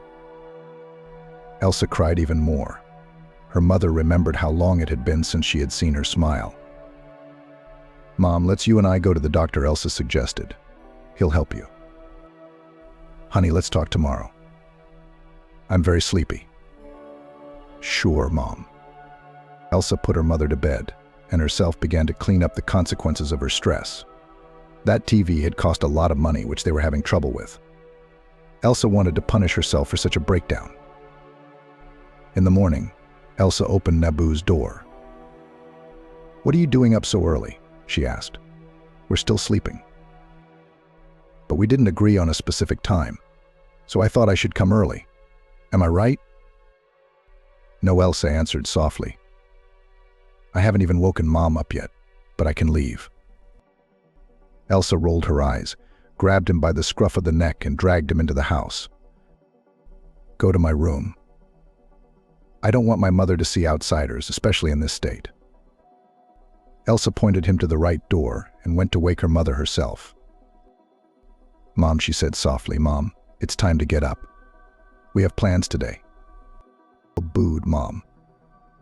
Elsa remembered her mother waking her up in first grade. For many people, this early rising was stressful, but for Elsa it was an opportunity to hear the kindest words and eat the most delicious cheesecakes or pancakes. Adelaide woke up again in a terrible state. Elsa had already stopped paying attention to it. She dressed her mother, fed her, and led her to the exit. "I'll get the keys now and come back," Elsa warned her mother. However, Elsa cleaned up a bit. She ran to her room where Nabu was. "If you haven't had breakfast, there are a couple pancakes in the fridge," she turned to her friend. "Wait for me here. I'll be back in an hour. With or without Mom, I don't know yet." "Will do." Captain Nabu tried unsuccessfully to defuse the situation. They sat in the psychological center for an hour. They were invited to an appointment. "Good afternoon. We are here, and you."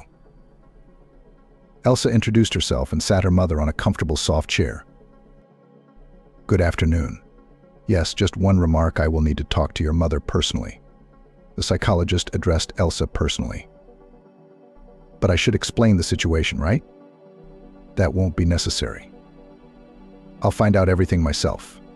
Don't worry, your mom will be fine." Elsa thanked the psychologist and left the office. In the waiting room she was offered coffee, but Elsa refused, so there was too much anxiety in her life.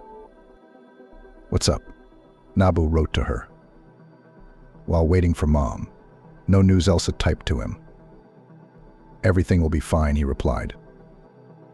Half an hour later, a psychologist came out to see Elsa. The specialist was excited. "Well, what is it?" Elsa asked in a trembling voice, jumping up from her chair. "Your mother's condition is extremely serious. She has a prolonged depression. Her brain is so unwilling to accept reality that it blocks out many memories and external stimuli.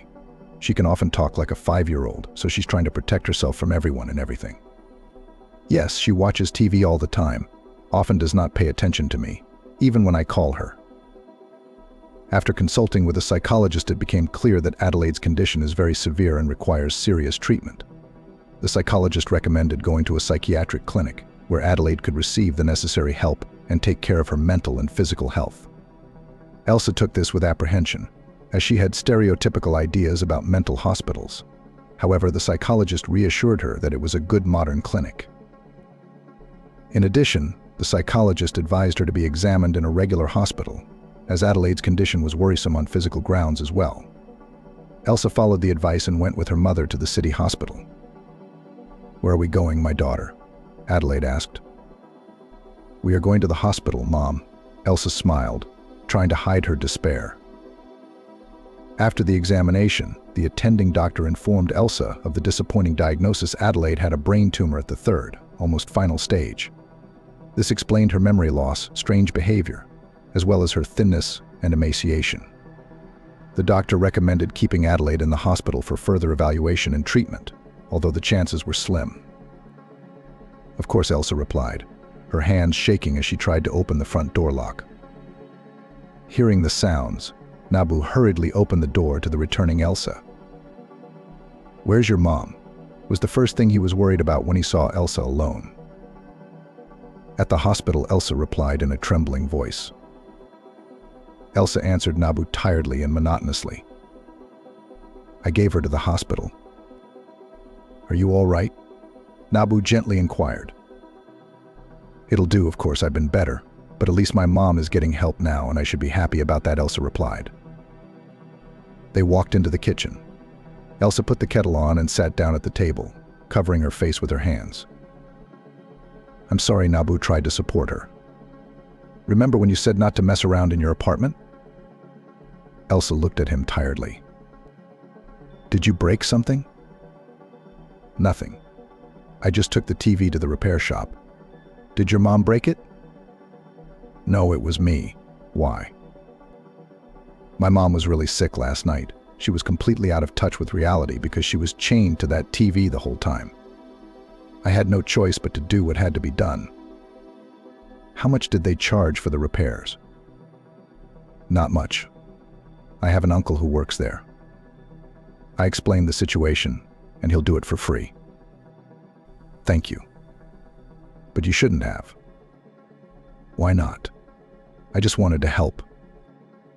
"I understand, but I'm the kind of person who hates to accept help. It's easier for me to do it myself." "You've taken on an impossible burden." "Elsa, let me help you, if not morally, then financially. Jesus, and in 3 months, exams, graduation. Please concentrate on your studies. I know it's hard, but I'll help you as much as I can." "Thank you, you're the best friend I've ever had." From that day on, things started to get better. Elsa stopped skipping classes and started getting enough sleep. But the only thing that remained in her life was her mother. Every few days she came to the hospital to check on her condition. The doctors did not give a good prognosis. Despite all efforts, the woman was getting worse. Once, immersed in nostalgia, Elsa rummaged through old boxes and found many photo albums. The photos were all old, some of them barely recognizable. Elsa decided that Adelaide owed it to Adelaide to see this album, so the next day she hurried to her mother's hospital room. "Mom," Hi, Elsa said hello and entered embarrassed. Adelaide was lying on the couch reading a book. "Hi," she replied casually. Adelaide looked happy, but Elsa knew the reason and it upset her. The doctor gave her mother special pills, which of course are bad for the nervous system. But the person really looks healthy and alive, but only looks. "And here I am reading," Adelaide smiled. "The doctor said it improves memory and cognitive functions of the brain." Elsa smiled sincerely, sat down next to her mother's couch, and took some albums out of her backpack. "I'm here to refresh your memory too." They began to look at the album. But suddenly Adelaide snatched it up, flipped to the end, and ran her fingers over some of the photos as if they were soaked in memories. "I haven't shown you these pictures before," she said. "I don't know. I was afraid or something. Did you know that our family comes from a line of very rich aristocrats?" No, Elsa replied. Well, they died during the revolution, but not all of them. Survived the children, your great-grandfathers. Not even ashes of that manner are left. But your great-grandfather managed to hide something very valuable today. His mother had a pendant, a wedding present from the groom gold with a rare blue stone inside. You know, it reminds me of that necklace from the movie Titanic, Heart of the Ocean. Elsa was amazed that her mother remembered everything in great detail. But it's not surprising Titanic was Adelaide's favorite movie. This pendant is in a drawer, in a wooden box. It's so precious to me, you have no idea. Only at that moment did Elsa realize which pendant she was talking about.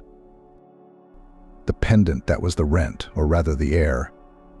Adelaide cautiously hinted. Elsa, are you sure it's at home? Of course, I've never worn it. Elsa, we haven't got that pendant. Adelaide exclaimed after a moment's silence, remembering what had happened and why the pendant had disappeared. You could tell from her rounded eyes that she had remembered. Yes, she said sadly. Mom, Elsa cried, unable to contain her emotions at the sight of her mother melting in front of her eyes. Mom, I love you so much.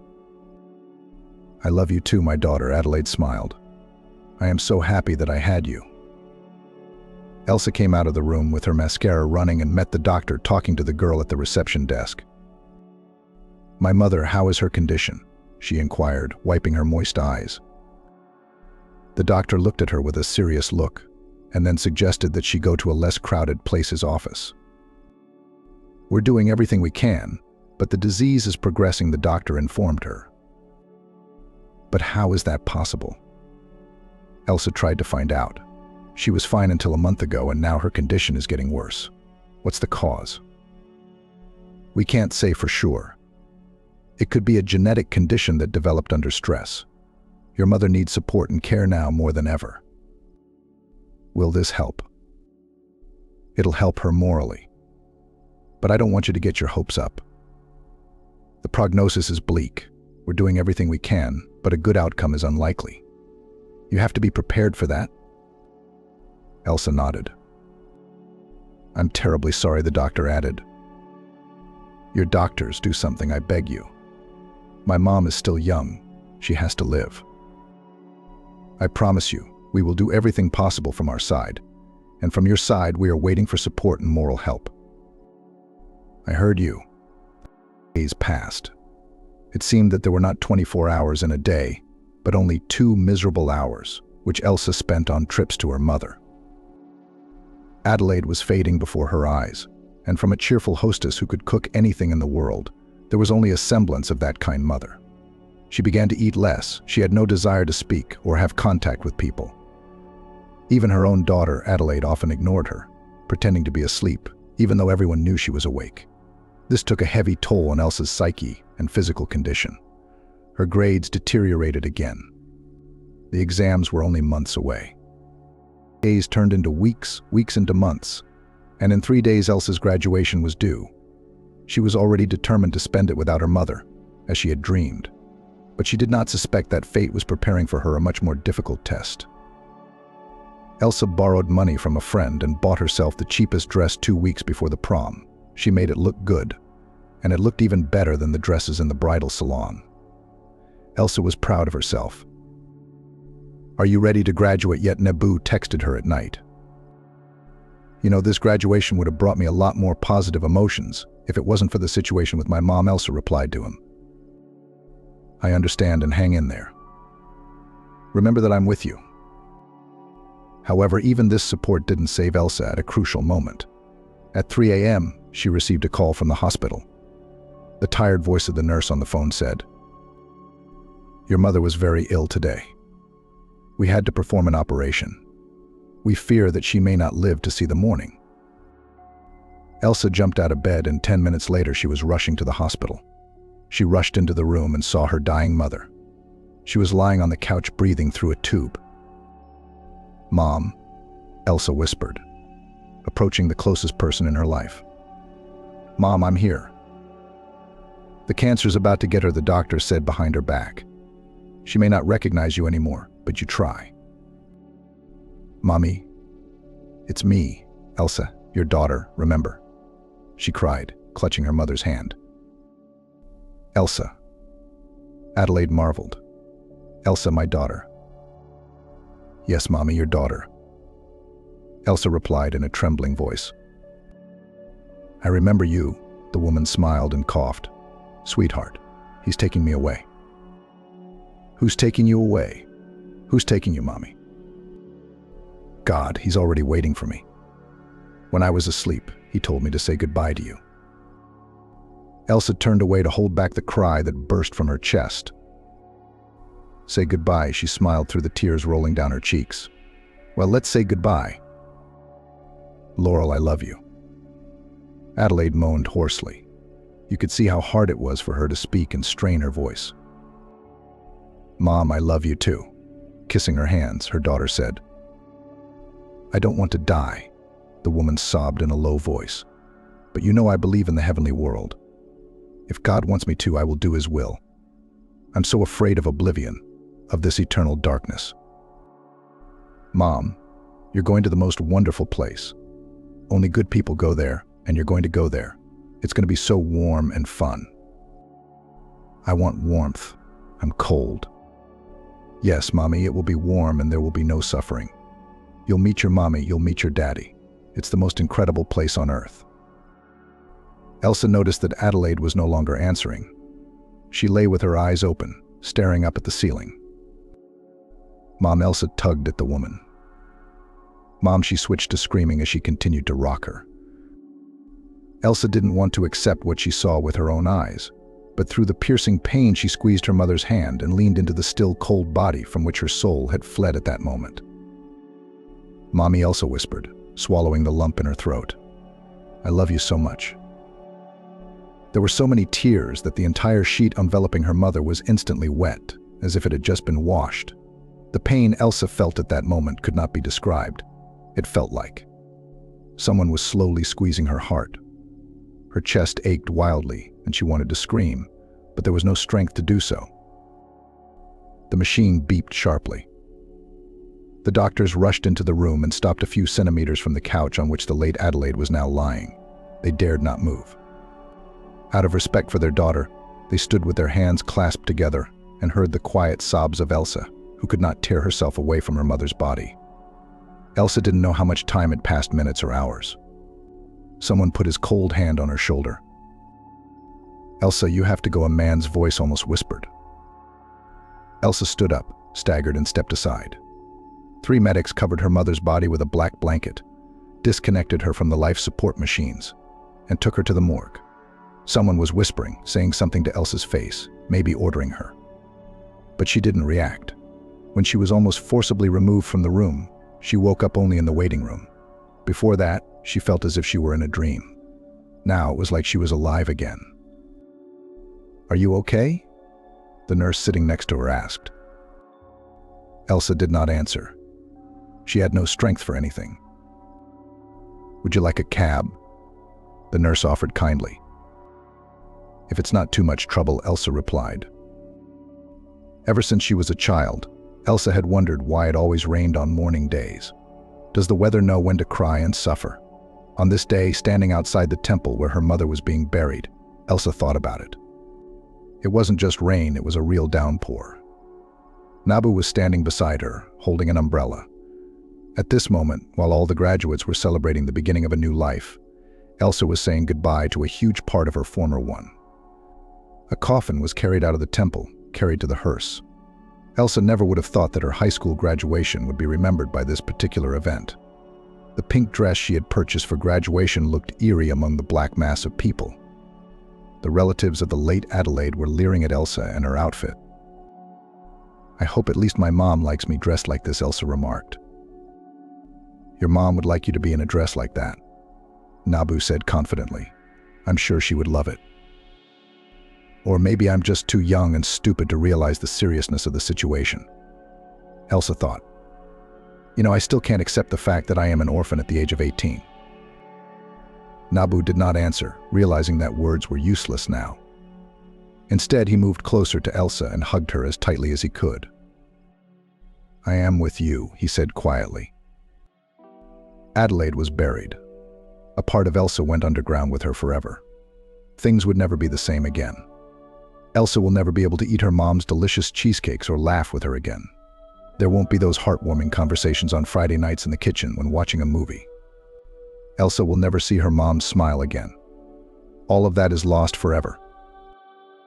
Elsa walked home to the hoot and holler of drunken teenagers celebrating graduation, to the clatter of fireworks and the enthusiastic shouts of her parents. She wrapped herself in a warm sweater and raced home as fast as she could. Silence. It was never like this in this apartment, except at night. And now it was almost night. So Elsa imagined that her mom had just fallen asleep and she couldn't sleep. She brewed some strong tea, took out an old album from the closet and began to leaf through page after page. Her breathing became ragged and her fists clenched with anger when Elsa saw the pendant on her grandmother's chest. "I'm there, Mom," she whispered proudly and confidently. "I'm there for you where the gap is." The days of the fraud investigation passed. Everything went quiet. The investigators promised to continue the search. But Elsa already had little faith in these words. It was time to send applications to various universities. Many of her classmates decided to stay in their hometown, following the proverb, "Where I was born, there it came in handy." But this story was definitely not about Elsa. She was determined to move, and not to an ordinary city on the outskirts, but directly to the capital. Nodding. Nabu continued to rock Elsa on the swing, but was clearly upset by this news. "Why do you have to go there? Stay here," he urged. "What's keeping me here, or who's keeping me here?" Elsa sighed. "My mom is dead. I'm an orphan." "What about me?" Nabu remarked resentfully. Elsa paused the swing and looked at him. "But I can't stay here. This place is weighing on me. Every day I see places I used to see very differently. This is where my personal tragedy happened."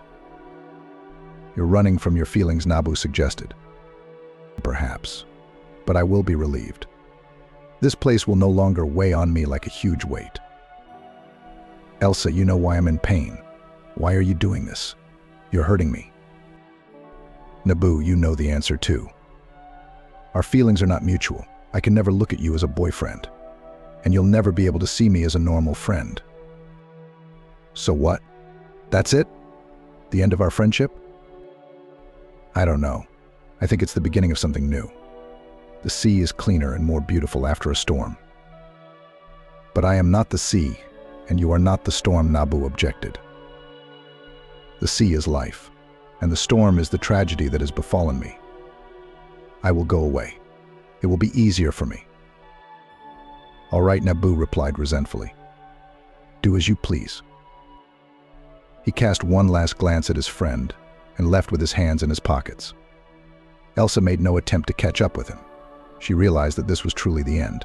Nothing could save their friendship anymore, if it could even be called friendship at all.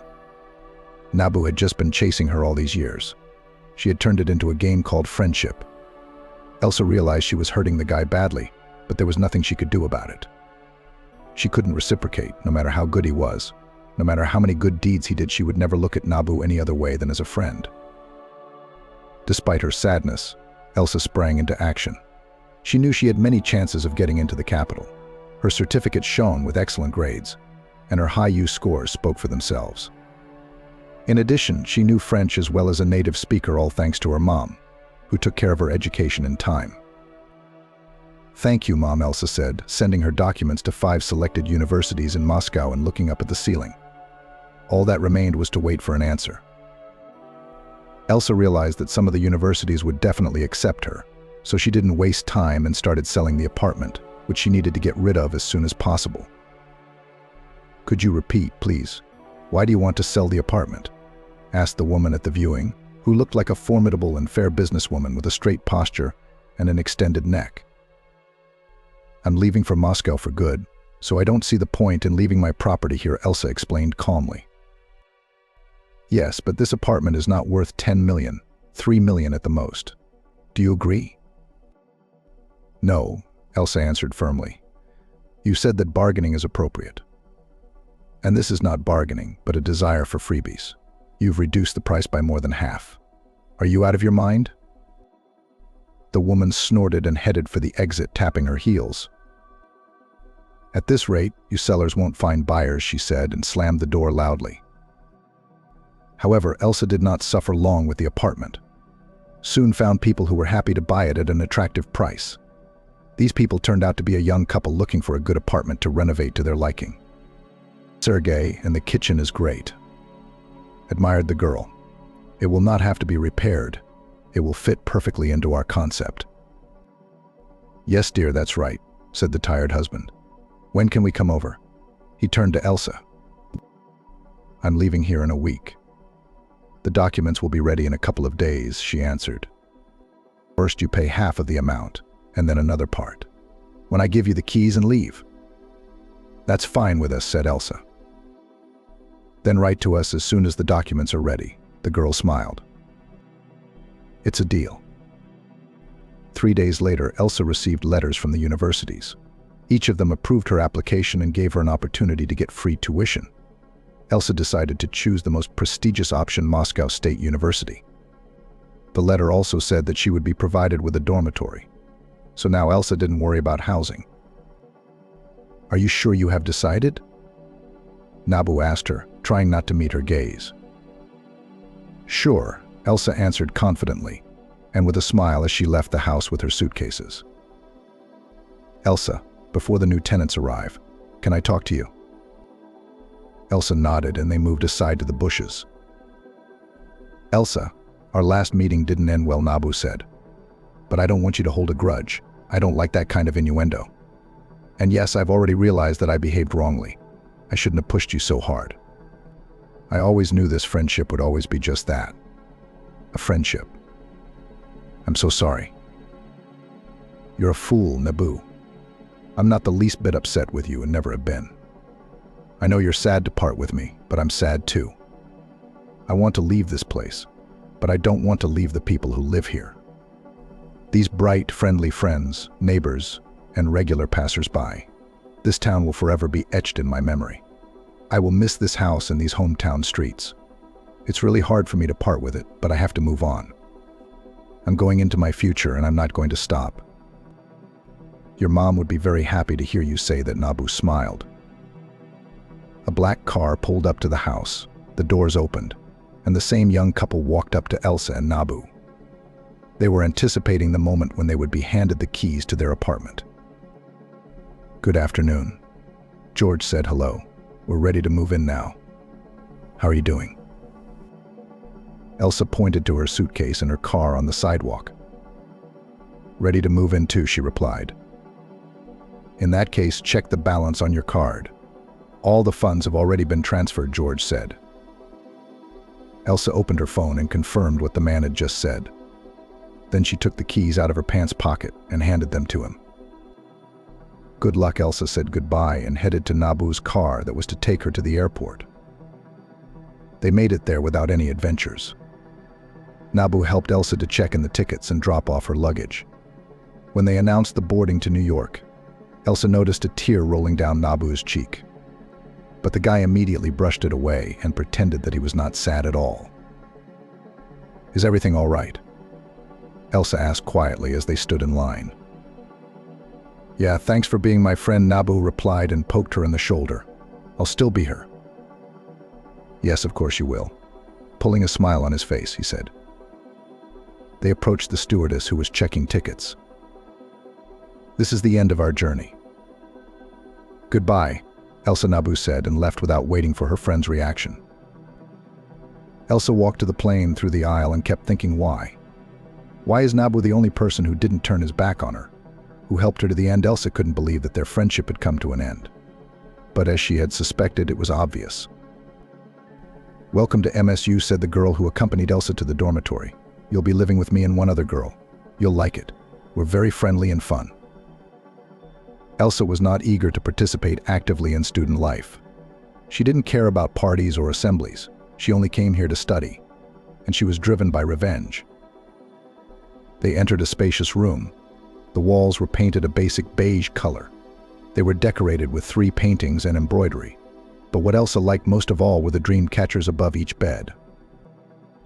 "Oh, I think I forgot to introduce myself," laughed the attendant.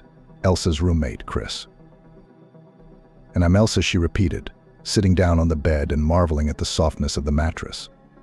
I didn't think that this place would be so comfortable. I usually imagined a dormitory with cockroaches and dirty floors. They can be said another neighbor, sitting on her bed and filing her nails. But not in our building. This place is really clean and orderly, so don't think you can bring guys here. I don't, Elsa said, embarrassed. Can you study here? Chris changed the subject to avoid an argument, pointing to a chair by the window. Actually, when we came here with Muse, this room looked terrible. But over the last 2 years, we've made it up in no time. So you're already in your 3rd year? Elsa guessed. Yes, I guessed, Muse replied grimly, continuing to file her nails. See that embroidery on the wall? Chris tapped her on the shoulder. That's my work. It didn't take long for Elsa to get used to the new place. Chris did turn out to be very friendly, just like she said she would be. But there was a problem with Muse. She didn't make contact. It seemed that she was disgusted by the mere sight of Elsa. Elsa did not understand the reasons for this dislike, but accepted the character of her neighbor. On the 1st of September, school began. Elsa did not fully understand the essence of the specialty hotel business, but she has always been attracted to the profession related to hotels and service personnel. In the future, she wanted to open a hotel herself. Every evening when tired Elsa returned from classes, she sat down at a desk, opened a textbook on financial literacy, and wrote everything she could. After 3 months of such labor, she figured out where to invest the money from the sale of the apartment. All these months she spent the minimum on food and personal hygiene products. She had about $1 million left, which had to be hidden somewhere. But Elsa decided not to mindlessly invest the money in a bank account. She went a smarter way, invested in currency. In the future, under favorable circumstances, it was possible to get much more than it was in the beginning. And since Elsa didn't really need the money yet, she took the risk. Where is Muse? Elsa asked when Chris entered the room. It was 11 p.m., and Muse was still not home. She's still at work, replied a tired Chris. We have an internship right now. Where do you work? In the Hotel Mirage on Novokuznetskaya.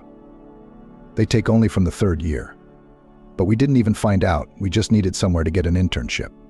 To be honest, Muse and I don't plan to work in hotels. My uncle made me, for example. By the way, this uncle took us on an internship. He owns the hotel. Can't your uncle hire you? And me unexpectedly? Elsa was surprised. Chris raised her eyebrows in surprise. Why you? But I need a job, and this would be a great option. Especially I, unlike you and Muse, want to work in hotels in the future. Well, if that's what you want, I don't think my uncle would mind, but I'll have to ask. Let me go tomorrow and find out. Wonderful, thank you. Elsa lay down on the bed and tried to sleep, but failed.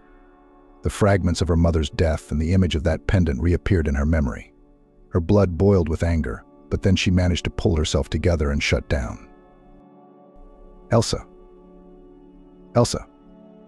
A familiar voice called out from the university. Elsa stopped and turned around. Chris was running towards her with some paper. The neighbor stopped, barely out of breath. My uncle, gave you permission to come for an interview. Do you have to interview for a cleaning job? Elsa joked. But of course, Chris didn't get the joke. A job is a job, but I'm sure you'll be hired. They are just short of staff. One show administrator quit because she was pregnant. By the way, get this, she got pregnant by a hotel employee, and they weren't even married. I feel like my life won't be boring when I go to work at this hotel, Elsa said. Oh, there will be so much gossip. Thank you, Chris, I'll go there tonight. Elsa shuffled nervously from foot to foot before the interview. What was she afraid of, though? Who wouldn't pass the interview for the hall manager with 3 languages? Coming came a stern voice from behind the door. Good afternoon, this is Elsa. Did you invite me for an interview? She began uncertainly. Well, why are you standing in the doorway? Come here. A hotel receptionist should not be shy about anything. Elsa smiled and sat down opposite Uncle Chris, whose name was Jan. She handed him her resume, her graduation papers, and her medical book. So, let's see. Jan began to study the documents. After a few minutes he asked, "Do you know French?" "Yes, I've been learning it since I was a kid. I love this beautiful language," Elsa answered. Jan gave her a scrutinizing look. "Well, I will stop on your candidacy. It is better than all the others. Can you work from today? And what kind of shifts are there, night and day?" "Most students choose night shifts. Isn't it harder? You don't have many visitors. You can sleep until you're called." "I'll take you to the senior administrator now. I think you'll get along," Jan said. Elsa was taken to the lobby where she was met by a young, attractive guy. Matthew explained all the rules to the new employee as Ian had instructed him to do and left to go about his business. At first, Matthew seemed like an arrogant guy. But once Elsa heard his soft, melodious voice, the impression changed. He shyly beckoned her over to him. "Hi," he smiled, stammering slightly. "My name is Matthew, but you've already figured that out?" "Yes, my name is Elsa." "Nice to meet you," she answered awkwardly. "Shall I tell you how things work here? Let me give you a brief tour of our hotel." "First of all, look around," Matthew advised. Elsa followed his advice and looked around the lobby. It was quite large and combined 2 floors at once. The structure resembled a theater. There were balconies on the sides that went to the top, and on the first floor, a few meters from the entrance, there was a fountain. "How much did they pay?" she said out loud, not thinking anyone would hear her. "A lot. We're an expensive hotel." "A room here costs $25,000 a night," Matthew said. "It's still the cheapest." $25,000 for one night? Elsa got excited. "Quiet, don't shout like that. The first rule is that you can't yell at us. We always have to be polite and a little verbal," explained the guy. "Do you understand?" "Yes," answered Elsa. They went to the second floor. "This whole floor is occupied by restaurants. Here our guests hold meetings at breakfast or dinner. We have a stage over there." Matthew pointed to the far side of the room. "So these balconies are for beauty?" "Oh, haven't you ever seen in the movies how important people go out on the balcony to discuss business? But these balconies, unlike in the movies, don't face the street, they face the lobby. I don't see anything wrong with that." The third and fourth floors were reserved for rooms, and the fifth floor had suites. The regular staff was not allowed to enter there. At the end of the tour, they returned to the front desk. "So, is everything okay?" Matthew joked. "No, I quit. Goodbye," Elsa replied sarcastically. As they stood at the counter, there was no one else. "Aren't you a student?" "Yes?" Matthew asked. "Yes, I'm studying hotel management. That's why I came to work here. I had to earn money somewhere anyway. Why not combine business with pleasure?" "Aren't you supposed to have school at 3? "No, it's a shortened day. That's why I went to the interview.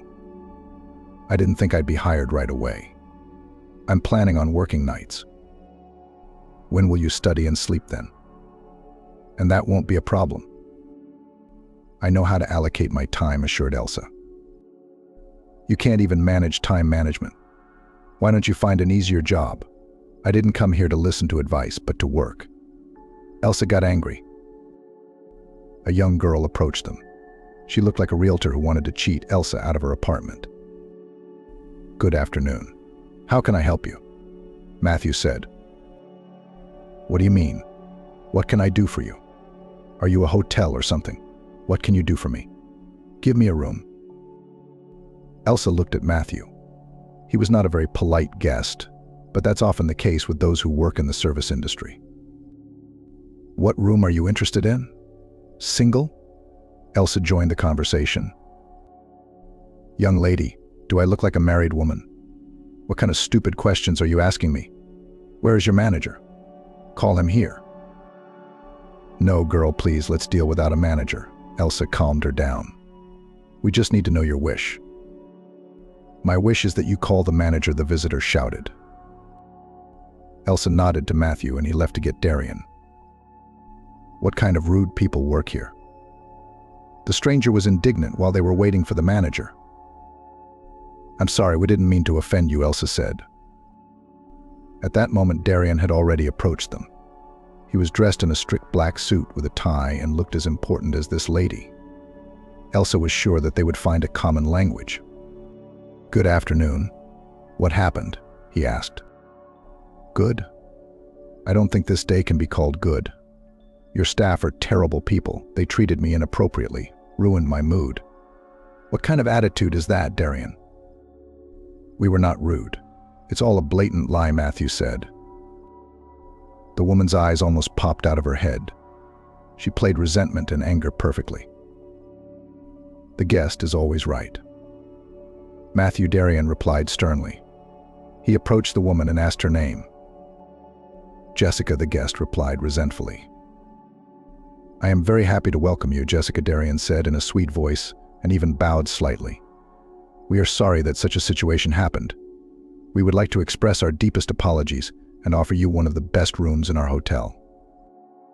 Jessica immediately broke into a smile. I guess that's what she wanted. "We'll have our staff make the arrangements right away," Darian smiled. "Yes, Matthew?" "Yes, Darian." Matthew gave Elsa a little push and began to organize the room. In a couple of minutes, everything was ready.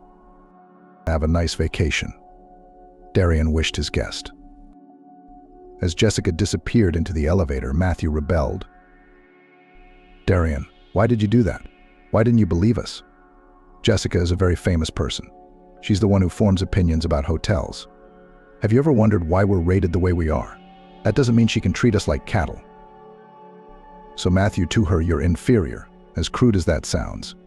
And it is my duty to punish you," Darian said. "Punish you? For what?" Elsa began to resent him. "We have done literally nothing." "I have no way to check it. You're both staying on night duty, scrubbing floors." "What am I, a maid?" Elsa was indignant. "I was hired as a junior administrator." "If necessary, you'll be a maid and cleaner and anything. Be thankful that I didn't fire you," Darian answered indifferently and left, not wanting to continue this unpleasant conversation. The hands of the clock were approaching 11 o'clock at night. Chris had already asked Elsa about her absence from the dormitory. Elsa had to answer honestly she was grounded. Elsa felt eerily uncomfortable sitting on the hard chair in the lobby. She didn't understand why she was being punished for nothing, like a schoolgirl. 15 minutes ago, Matthew had left to go to the store to get food. Silence reigned in the lobby. Only the murmuring of the fountain broke the silence. Elsa felt very ill. It must have been the lack of food in her stomach. She appeared to the circumstance that she had several millions in her account, and she was wasting her nights sitting on a horrible chair in a hotel. Not the kind of job she'd dreamed of, and Matthew was still gone. And because of the darkness, it was getting scary to be alone in such a large room. Elsa blinked a couple of times because she couldn't believe her eyes. "You're a Canadian citizen," she said, trying not to panic and pretending that everything was all right. "Yes, that's right," the man replied with an accent. He was good at impersonating a foreigner, but Elsa already understood everything. "Do you mind if I move the lamp a little closer to you to make sure it's you?" she asked. "Of course." Now Elsa was definitely sure that it was the man from the orientation. She quickly finalized everything and gave the number to the guest, who of course had changed his name. After a sleepless night, Elsa returned home to sleep it off. She didn't go to school that day. However, before she fell asleep, she called Chris to her and told her everything. "And he's at our hotel right now." "Oh, Chris." "Yes, and I need your help," Elsa whispered. "You're going on shift today, right? Here, he's staying in room 306. I want you to follow him personally and find out something. There's a reason he's staying at this hotel. I'm sure he's up to something." Chris listened to her friend very carefully and took her words seriously. The situation did look suspicious. Perhaps this man was a danger to the hotel guests and staff. She promised Elsa that she would follow him and try to find out as much information as possible without attracting too much attention. Safety was the top priority. Elsa didn't wake up until late afternoon. It was 6 o'clock on the clock. She got up because of the terrible headache that had been plaguing her for the last hour. She drank some water, swallowed some painkillers. A few minutes later, Chris burst into the room. She was worried about something. "Chris, what's wrong?" Elsa asked, seeing her friend pacing back and forth. "I'm just trying to figure out the best way to present this to you," Chris said, walking over to Elsa and sitting down next to her on the bed. "Anyway, I found out what you asked. You were right, something is up. I pretended to be a cleaning lady and went into his room. And while I was dusting, I heard him talking on the phone. At first he was speaking in some foreign language. Of course I didn't understand anything, but then I heard the phrase 'tomorrow at 7 in the conference room,' this he said in English. I have no idea who he was talking to, but that's all I found out." "Thank you, Chris," Elsa nodded. "I'll go there tomorrow." The next day, Elsa stood at the front desk and looked only in one direction the whole time, toward the conference room. "Where are you looking so intently? Did I miss something?" Matthew asked her. "What time is it?" Elsa asked nervously. 6:55. "Any minute now." "What?" "Any minute now. If you're talking about something dangerous, I'll be forced to alert management." "No, don't you dare," Elsa shouted. At that moment, people started coming out of the conference room. Tom was among them. Elsa looked hopefully at Matthew. "Cover for me," she asked, taking off her receptionist's uniform and putting on her maid's uniform. "What are you doing?" Matthew said indignantly. "I want revenge. If you're my friend, don't get in my way, but help me." "Explain it to me." "One thing at a time." "There's no time, I have to go." Elsa took the pre-prepared tea set and went to the hall. Elsa's palms were sweating, but she walked, firmly realizing that this was her chance, the very moment when she could get her revenge. She didn't yet understand what she would do or how she would do it, but she knew for sure she would win. She entered the hall under the pretense of being asked to bring tea to the guests. The guards let her through. When she entered the hall, she immediately analyzed the situation. In the very center of the round table sat Tom Mann. Some men in black suits were seated around him. Tom was saying something in bad French. Elsa couldn't make out the words, because he kept stuttering and sometimes talking nonsense. It was like the babbling of a 2-year-old child. He obviously didn't know French, it was obvious. At last Elsa could understand what they were discussing, or rather trying to discuss. It was about building a whole network of business centers in New York and Paris. All of Tom's colleagues were apparently French. You could read the bewilderment on their faces. When Tom confused words, he should have had an interpreter. But apparently there wasn't enough money for that.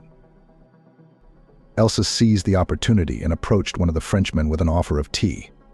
As she leaned over to pour the tea for him, she smiled kindly and whispered quickly to him in French. "Act as if I were just talking to you.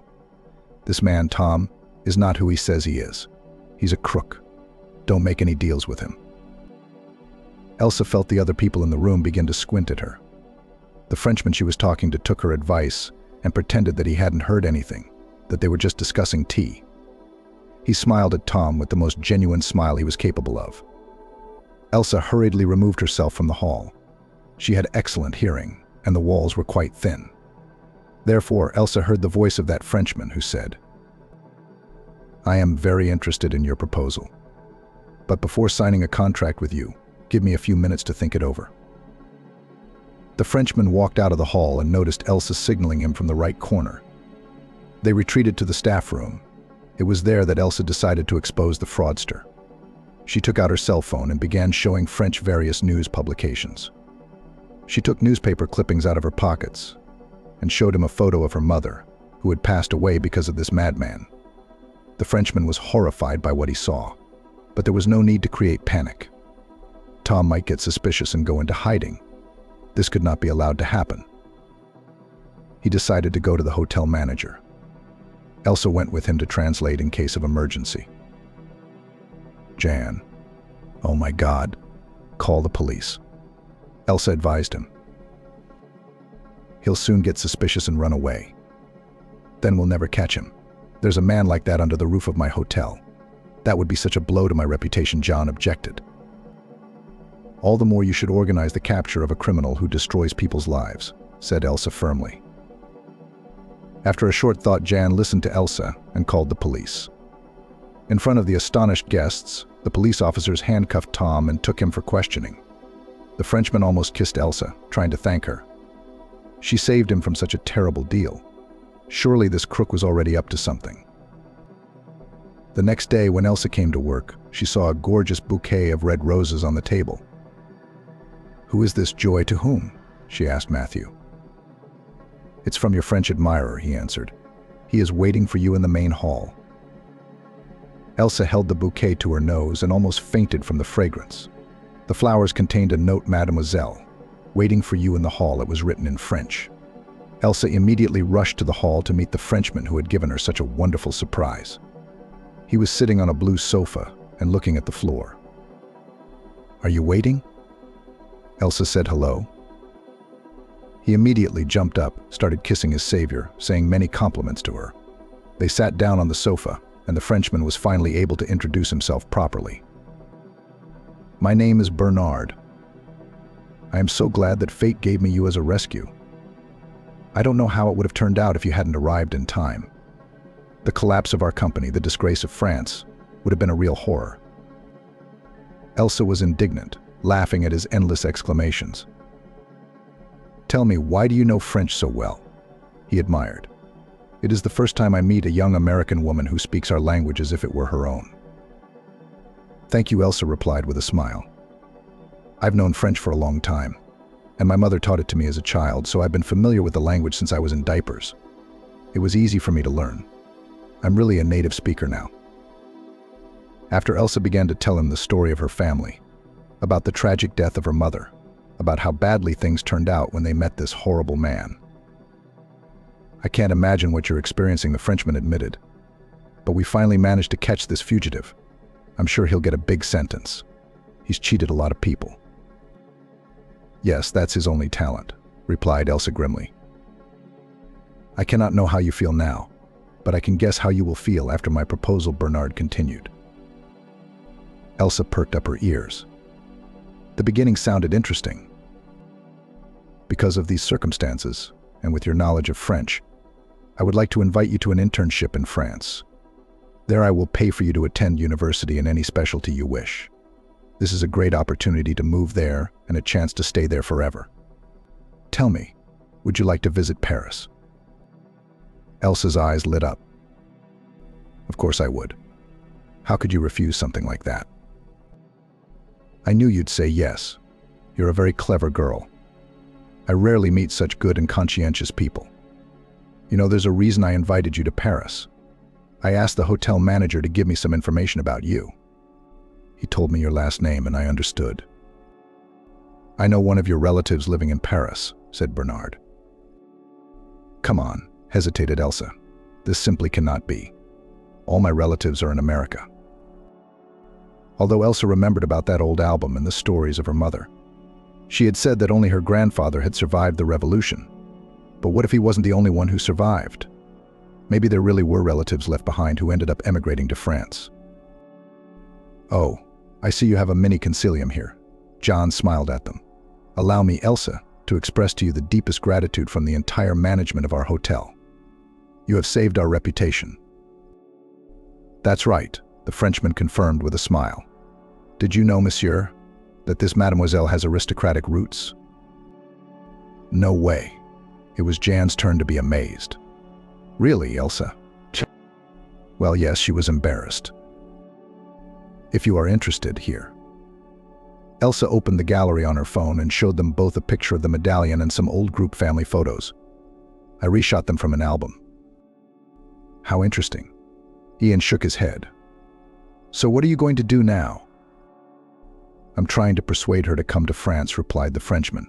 "Don't doubt it." He turned to Elsa again. "I'm not just telling you all this now. I contacted your relatives as soon as I got some information. He worked as a designer, and now he's retired. I must introduce you. Go ahead, make up your mind. It's an opportunity." Elsa didn't hesitate for a second. There was nothing else holding her here. She had already said goodbye to her friends from her hometown, and in New York had not yet had time to find real friends. "I agree," she said after a moment of silence, almost shouting, which frightened the Frenchman very much. He even clutched at his heart. You do not want to think about it. The flight's tomorrow. Can't you think of anything else? Bernard asked her. You don't want me to go, do you? Elsa grinned. You saved my business. How could I not want that? And your relative, he's already just waiting for you. You decided so quickly? I didn't think it would happen so easily. Bernard was surprised. I have nothing to look for or to wait for. I'm a free man. I'm not tied to places or people. Everyone who was dear to me has either said goodbye to me or is already in the other world, Elsa explained. In that case, I expect you tomorrow at John F. Kennedy Airport. Don't be late. Don't be late. Don't miss your chance. After 24 hours, Elsa enjoyed the view of narrow streets and walks on the cobblestone sidewalks of Paris. The aroma of coffee and croissants was in the air. She hadn't had breakfast yet, so she was drooling at literally every smell. The French really are real cooks. The cab driver decided to show her around the city without charging her extra. He even gave her a mini tour. This is the iconic Eiffel Tower. And this is the cafe from Emily in Paris. And this is the office building of that perfume. Elsa couldn't believe she was in this fairy tale, and only a day ago she was suffering from lack of sleep somewhere in cold New York. Here the sun was shining brightly, promising a wonderful day, many wonderful day. They pulled up to a 4-story white building. Its entrance was in a courtyard, so Elsa walked on her own. But she didn't have to think about where to go or what to say. At the gate stood an old man in plaid pants and a jacket with a boatie. Elsa intuitively realized that she needed to go to him. Good afternoon, Elsa greeted her in French. I am glad that you finally came and honored me with your visit. Come in. They entered through the gate and then turned left, where there was a door to the so-called entrance. Except it wasn't an entryway at all. It turned out that all 4 floors belonged to a relative from France. She was stunned to hear that. I'm sorry, I still don't know your name, Elsa said as they entered the living room. I used to be called Roger, the old man answered in English. But here I decided to take a different name. For a long time now I've been Robert. It suits you very well, Elsa complimented him. Thank you, Robert smiled politely. He invited her to sit down on the sofa, and he began to pour tea. I'm so glad I found you. I didn't realize I had any relatives left in America. Just as I did not suspect of relatives in Paris, joked Elsa. I found out about you completely by accident. Yes, I see. Bernard told me everything. I'm sorry to startle you with such a question. But you plan to stay in Paris? Bernard has offered me an education here. I don't know what will happen, but I've accepted his offer. I don't know what the housing situation will be yet. Oh, there's no question about that. I have a very cozy apartment almost in the center of Paris, also left by my ancestors. Our ancestors are very special people, I can tell. In fact, they lost a lot after the revolution, moved here, started to build a new life, working part-time here and there. In my youth, I started out as an ordinary worker. But when I was 40, I changed my profession and became a designer. Yes, Bernard said you were a designer, a former designer. I don't have the energy to do it anymore. My grandson inherited my business and my brand. By the way, he's coming to visit me today from an important meeting. You wouldn't mind meeting him, would you? Of course not. I'd love to make new acquaintances. That's fine. Now I suggest you have breakfast, and I'm sure you're very tired on the road and haven't eaten yet. It's rare to get quality food on airplanes these days. I couldn't agree more, Elsa smiled. All day long, she and Robert talked about this and that. Elsa told him her story and how she was lucky to be here. Everything really did happen so suddenly. I was in Paris before I knew it, and only recently I was celebrating my 18th birthday. How quickly time flies, she said. The doorbell rang. Robert went to meet his grandson, and Elsa, meanwhile, quickly grabbed her mirror and put herself in order. There's my grandson, Robert exclaimed happily as he escorted the embarrassed boy into the living room. Good evening. It's a pleasure to meet such a lovely mademoiselle. Robert's grandson kissed Elsa's hand. I'm William. My grandfather told me a lot about you. Are you Elsa?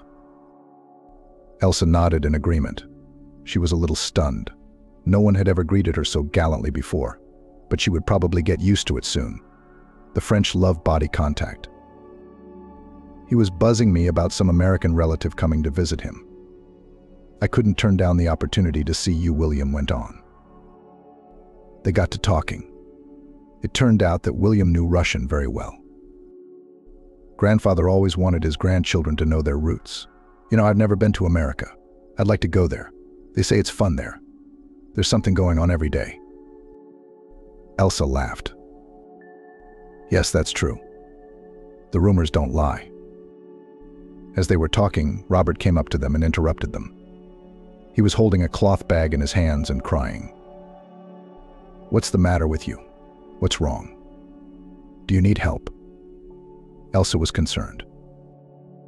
No, Robert denied. I'm sorry. I let my feelings get the better of me. It's just that this pouch contains something that might worry you. Robert gently placed the pouch in Elsa's palm. She didn't open it right away, afraid of what she might see. She untied the black ribbon and slipped her hand into it.